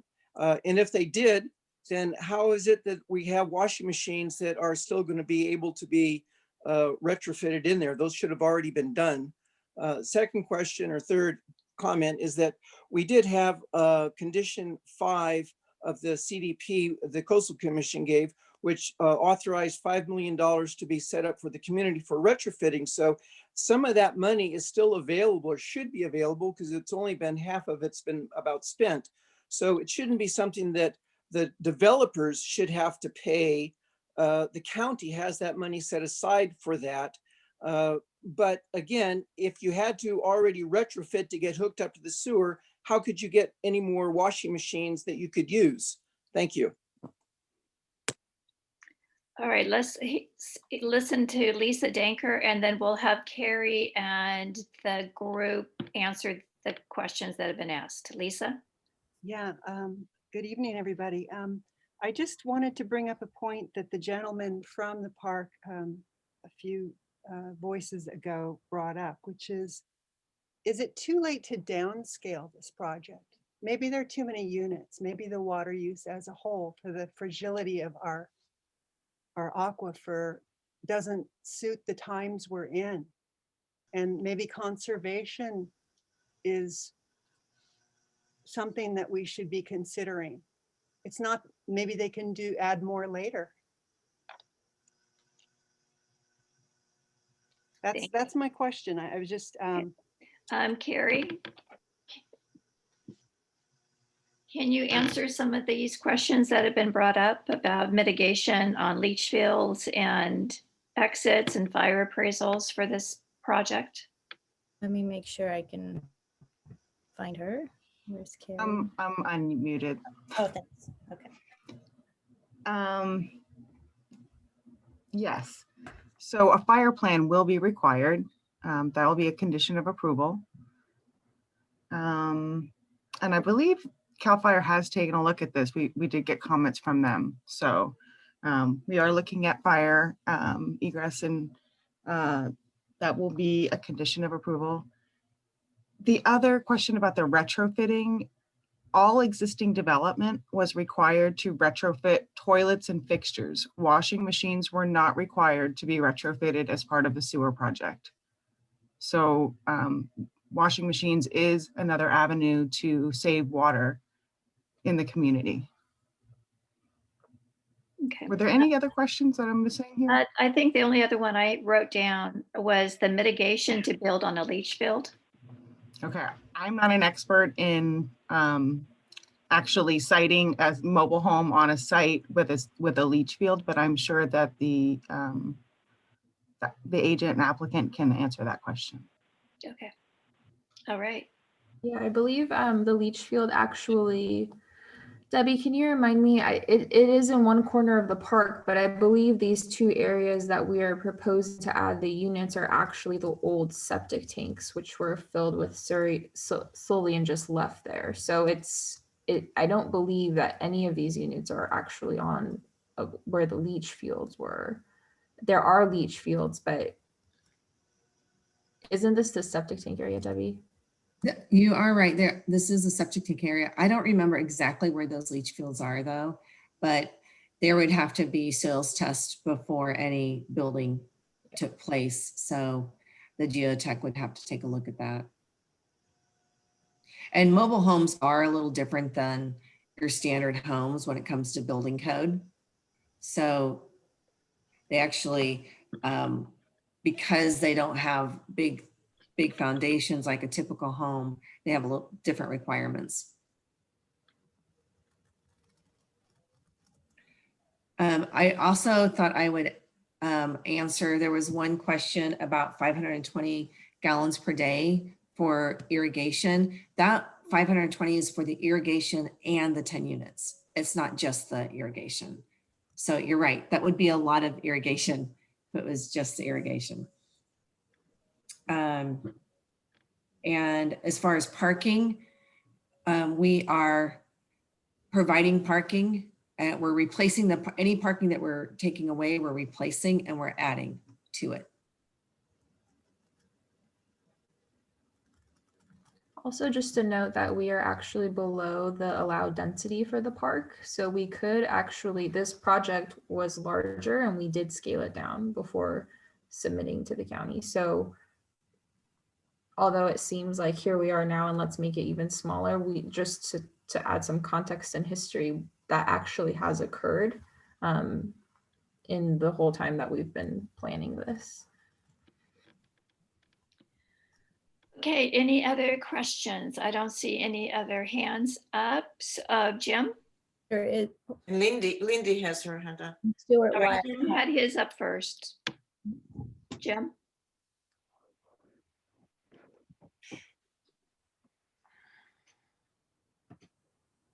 He's muted. Yes. Hold on, I'm trying to find them.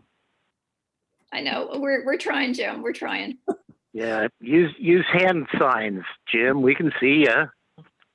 I know, we're trying. There we go. Okay, now you have to unmute yourself, Jim. There we go. There you go. There you go. You recall a lady talking about traffic problem on 4th, Ramona, and I've been through that area and I know that existing traffic is a little bit of a problem. And if we have increased traffic, they need to be taken a look at. Agreed. Thank you. Lindy. You have to be unmuted. You're muted, Lindy. No, she. Lindy, unmute yourself. There you go. There you go. So again, back to that 524 gallons daily use. So you're saying that each mobile home will be using 50 gallons a day is your estimate that you're using? And then 24 gallons for the landscaping per day? Because 50 gallons per day times 10 is 500.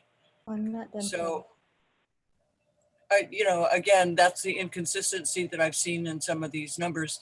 120 gallons a day is being allowed on one project, and you're saying 50 gallons a day for places that will usually have 2 people. So that's my question. Okay. Is there an answer from Debbie or Naira on water, or is that something that is still being worked on? Debbie's trying to talk, but she's, if someone could unmute her. The county sets the standard for each unit, and I believe that's 75 gallons per day. That's what they calculate that we have to offset for every unit that we put in. So everything over that would be landscaping. All right. Thank you. Thank you, everyone, for your Have one- questions. Oh, they just raised their hand. Never mind. Okay. Back to the council members. Do I have a motion? Yes, I'd like to make a motion that what is it? Approve the project with the condition of a 2-to-1 water offset, and that offset should be done within the park, either through washing machines, dishwashers, changing to new high efficiency, low flow toilets, changing out 2-gallon, old 2-gallon and a minute shower heads to 1 gallon a minute. There's a lot of upgrades and stuff that they've done in water conservation. And even though the original sewer project required everyone to do upgrades, they've improved those even better. And I think anything the Morris Shores can do to improve to the state-of-the-art water savings, I think the opportunity is there, and I think they should take advantage of it. So that's my motion. Well, that's a long motion. So I would like to second the motion. We approve it 2-to-1 water. We approve it 2-to-1 water offsets, and the water offset should be done within the park. Thank you. I'll Do I have second a that. second? Okay. Can I have a vote by the committee members? All in favor? Aye. Aye. Opposed? I would like to abstain, please. Okay, thank you. All right, thank you guys very much. We will now move on to the business. The one thing I will say to the public is all of your comments and all of your concerns are going to go on to the next step. So they're going to leave us, and every one of your concerns are going to go to the planning department, the planning commissioners, the board of supervisors, all the way up the line to the coastal commission. So all of these concerns are going to go up. We're not going to ignore anything that anyone has said at this meeting. All right, thank you on that. business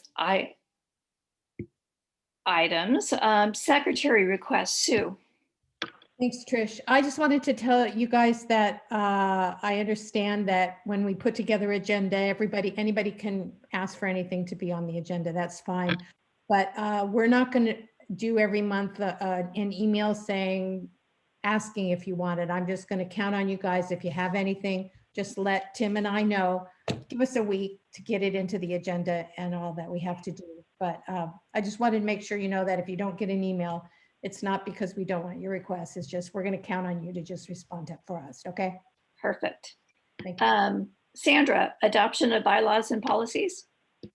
Yeah, so in December, we adopted our bylaws and policies and procedures manual. Between now and then and now, there were a couple of amendments that we wanted to make. Mostly the main amendment is that we wanted to clarify language in the bylaws and policies and procedures around the documents that needed to be signed for all council members, all appointed council members, and all appointed public members, that the standards and code of conduct needed to be signed along with the conditions of service agreement. So we made some amendments that made the language clear that if those documents were not signed, then they could not participate as council members or public members. And then the second amendment we made was just to take out some language about personal opinions. So we emailed it to everyone, and I would like to make a motion that we approve those amendments. I'll second. All in favor? Aye. Aye. Any opposed? It has passed unanimously. I ask, Oh, there is a question. Sorry, go ahead, Jim. I'm sorry, can I ask those documents that we're supposed to sign? How do we get them and get them to? whoever I'll we email, need to? well, I can email them all to you, to everyone again. And you just sign it, scan it, and email it back. All right, can do that. And is there a due date? As soon as I send it, right away. Sandra? Why don't we make a thing like they're due at the next before or Yeah. the next meeting? Prior to the next Locac meeting. Yeah, and that was Yes. in our bylaws that once these amendments, once the bylaws were approved, which originally the original ones approved, that you had to sign these documents, that everyone on the council and as public members would need to then sign these documents to continue. So yeah, by next month, it makes sense. Yael? Okay, good. Are they going to be posted somewhere on our website, because we need to print them up Yeah, the bylaws and for the our policies and procedures. subcommittee? Sorry. They'll all be posted on the website for the public to review, and then I can also email them directly to the chairs. So they're where the bylaws are, on the side bar where the bylaws are, that's where they're gonna be posted? I think they already are. They already are, they should be there. Okay. Yeah.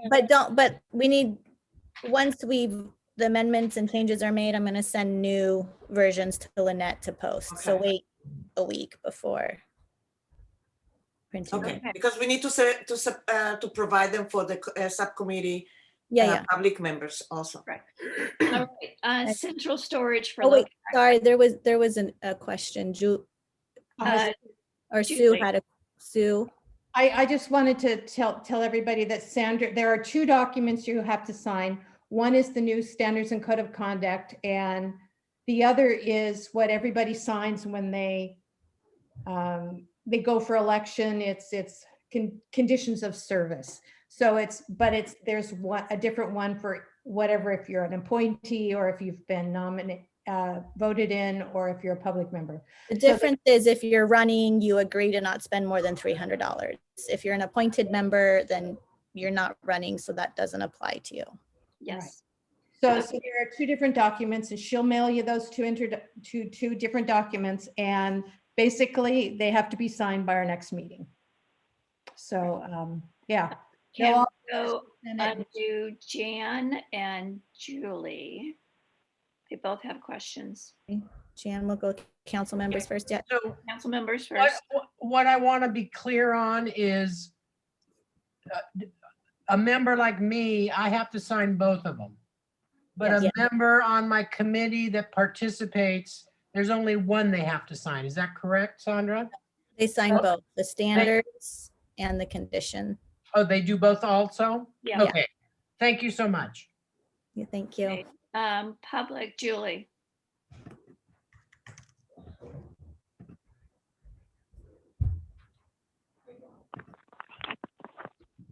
Hi again.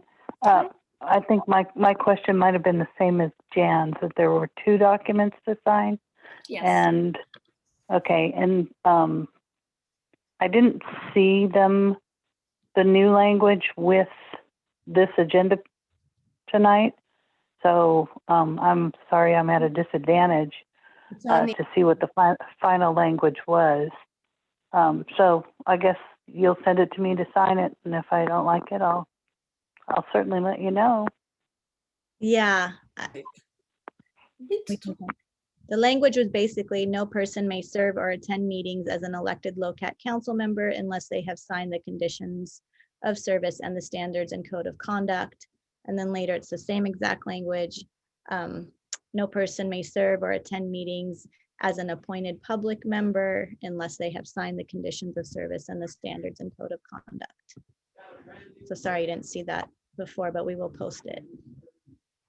Okay, I thought there was some other language that was changed. Oh, The that was in opinion. our email, in the emails, possibly around the personal opinions. Right. Yeah, that was in the email thread. So, but you'll see it in the document. And if you don't like it, let us Okay, know. I don't know what email thread, so. Okay. I'm a land use public member, so I maybe didn't get that. Yeah, you'll see it New then. language. Okay, thanks so much. Thank you. Sue? I thought it was printed in the agenda, but I'm looking now. I'm wondering if you give me just a second to find the agenda.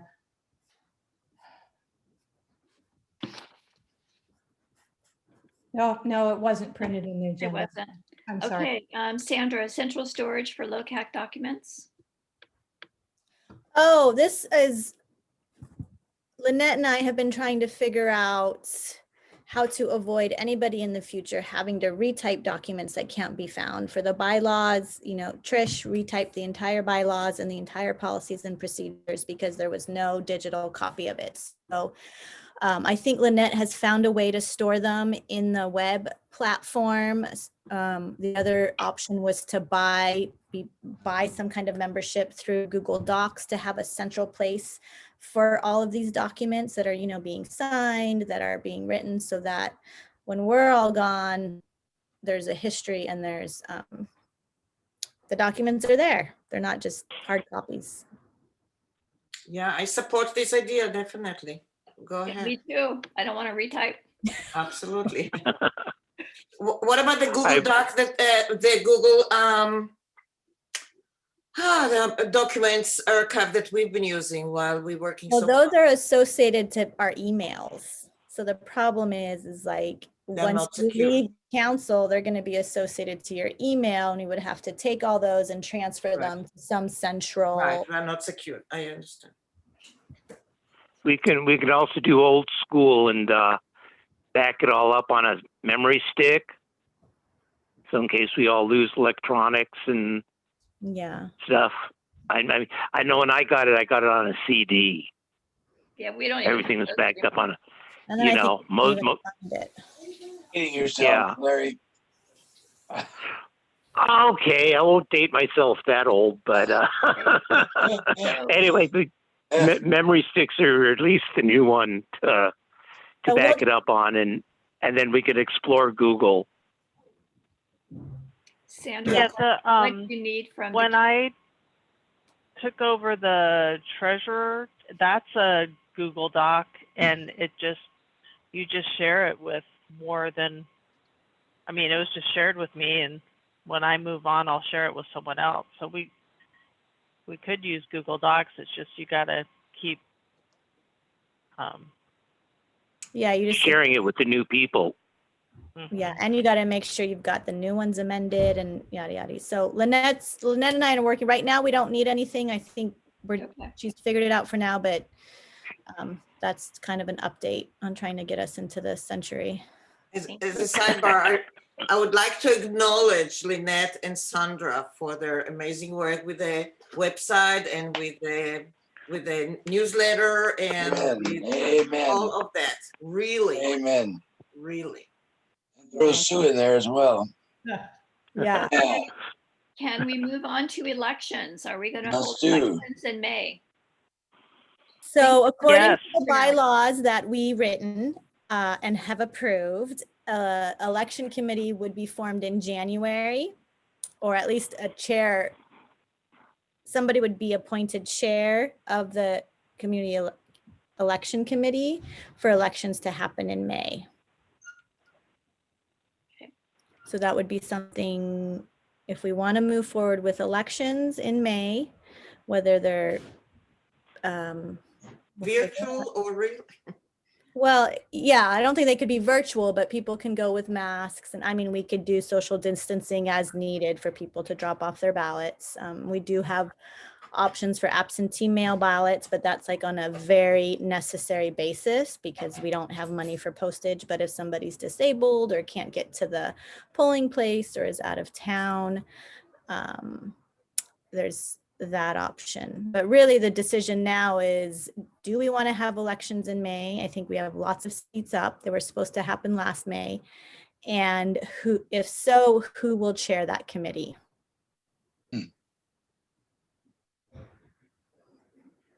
We want to have. I can do it. Okay. Okay. I'd like help though. Oh, I think we have an election committee already set up. So we just. Oh, okay. Good. No, we don't have an election committee set up, do we? Didn't we? I thought we had one back when we were going to do it last May. When we started, yeah. We did, but we because I set up the place. Well, who'd like to be on the election committee? Volunteer chair. Let's go with it. Those that run cannot be. I mean, if I'm running, I cannot be, or that's not.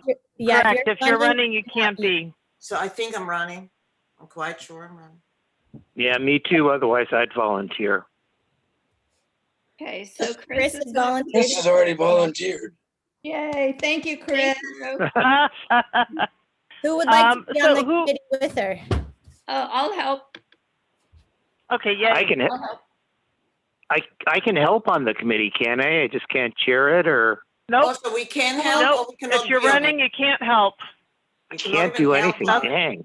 we cannot even help. Okay. Okay.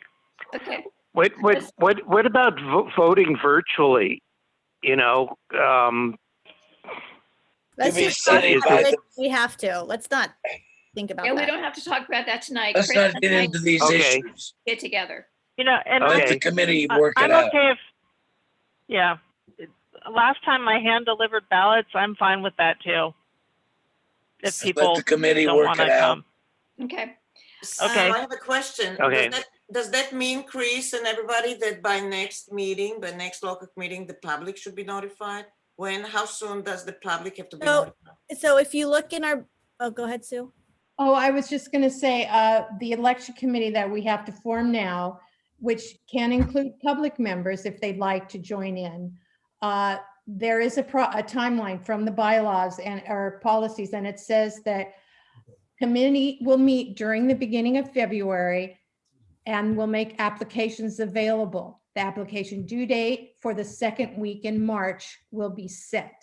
So before our next meeting, a committee needs to be decided on. They have to meet at the beginning of February and they have to prepare applications and make a date in March for them to be due, the second week in March.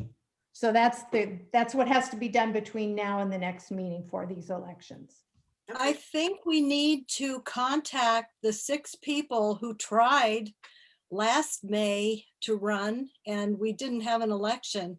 So we should contact those people to see if they are still interested or they still live in the area or who knows.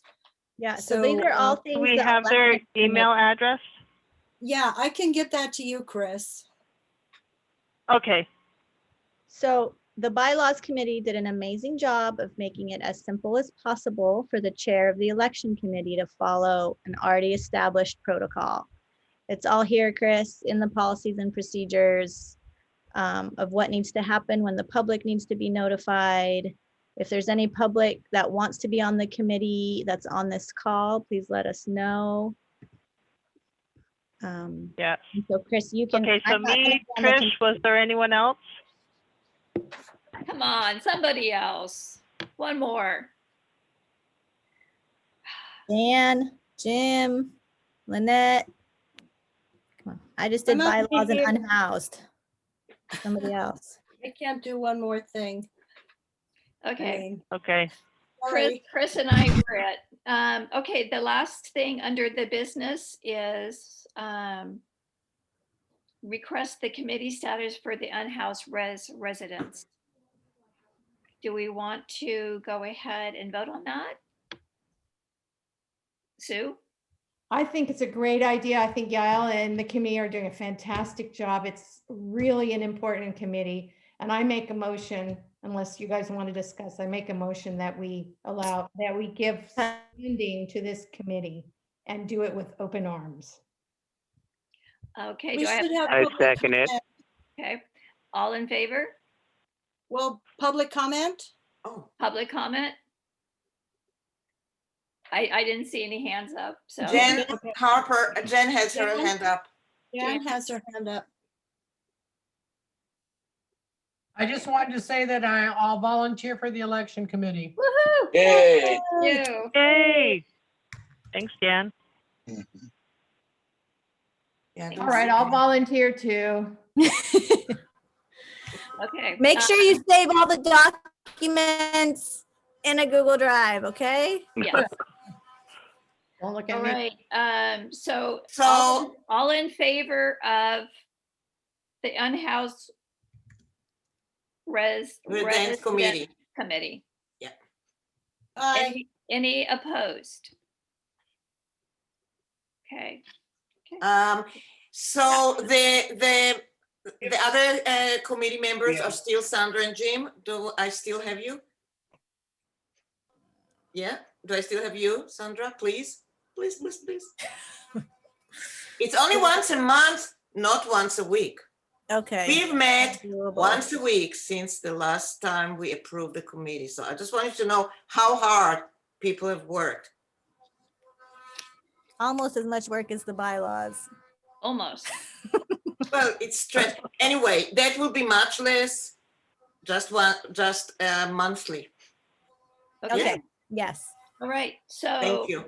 And do we, sorry, I have a question for that. And are we gonna, the public members that have been involved will be able to stay on? If they want to stay, absolutely. From what I understand, they wanted to. Whenever we talked about it, they were very enthusiastic about it. We will have to need a new mission statement and all that. So, because the mission statement was just for the forum. So a lot of things will change, but the good thing is we're gonna meet only monthly. Okay, so adjournment. Thank you, Trish, very much. Fantastic. Anytime. Trish, great job chairing the meeting. Somebody commented too, said, tell Trish she's done an outstanding job running the meeting tonight. Oh, That's right. Absolutely. I aren't a vote group for of you to do it doctors. every time. Yes. Doctors are hard. You guys, no problem. Okay, we'll All remember right. that. See We'll y'all. remember that. Fondly, we'll remember that fondly.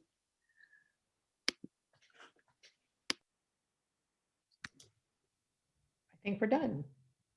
Yep. Bye.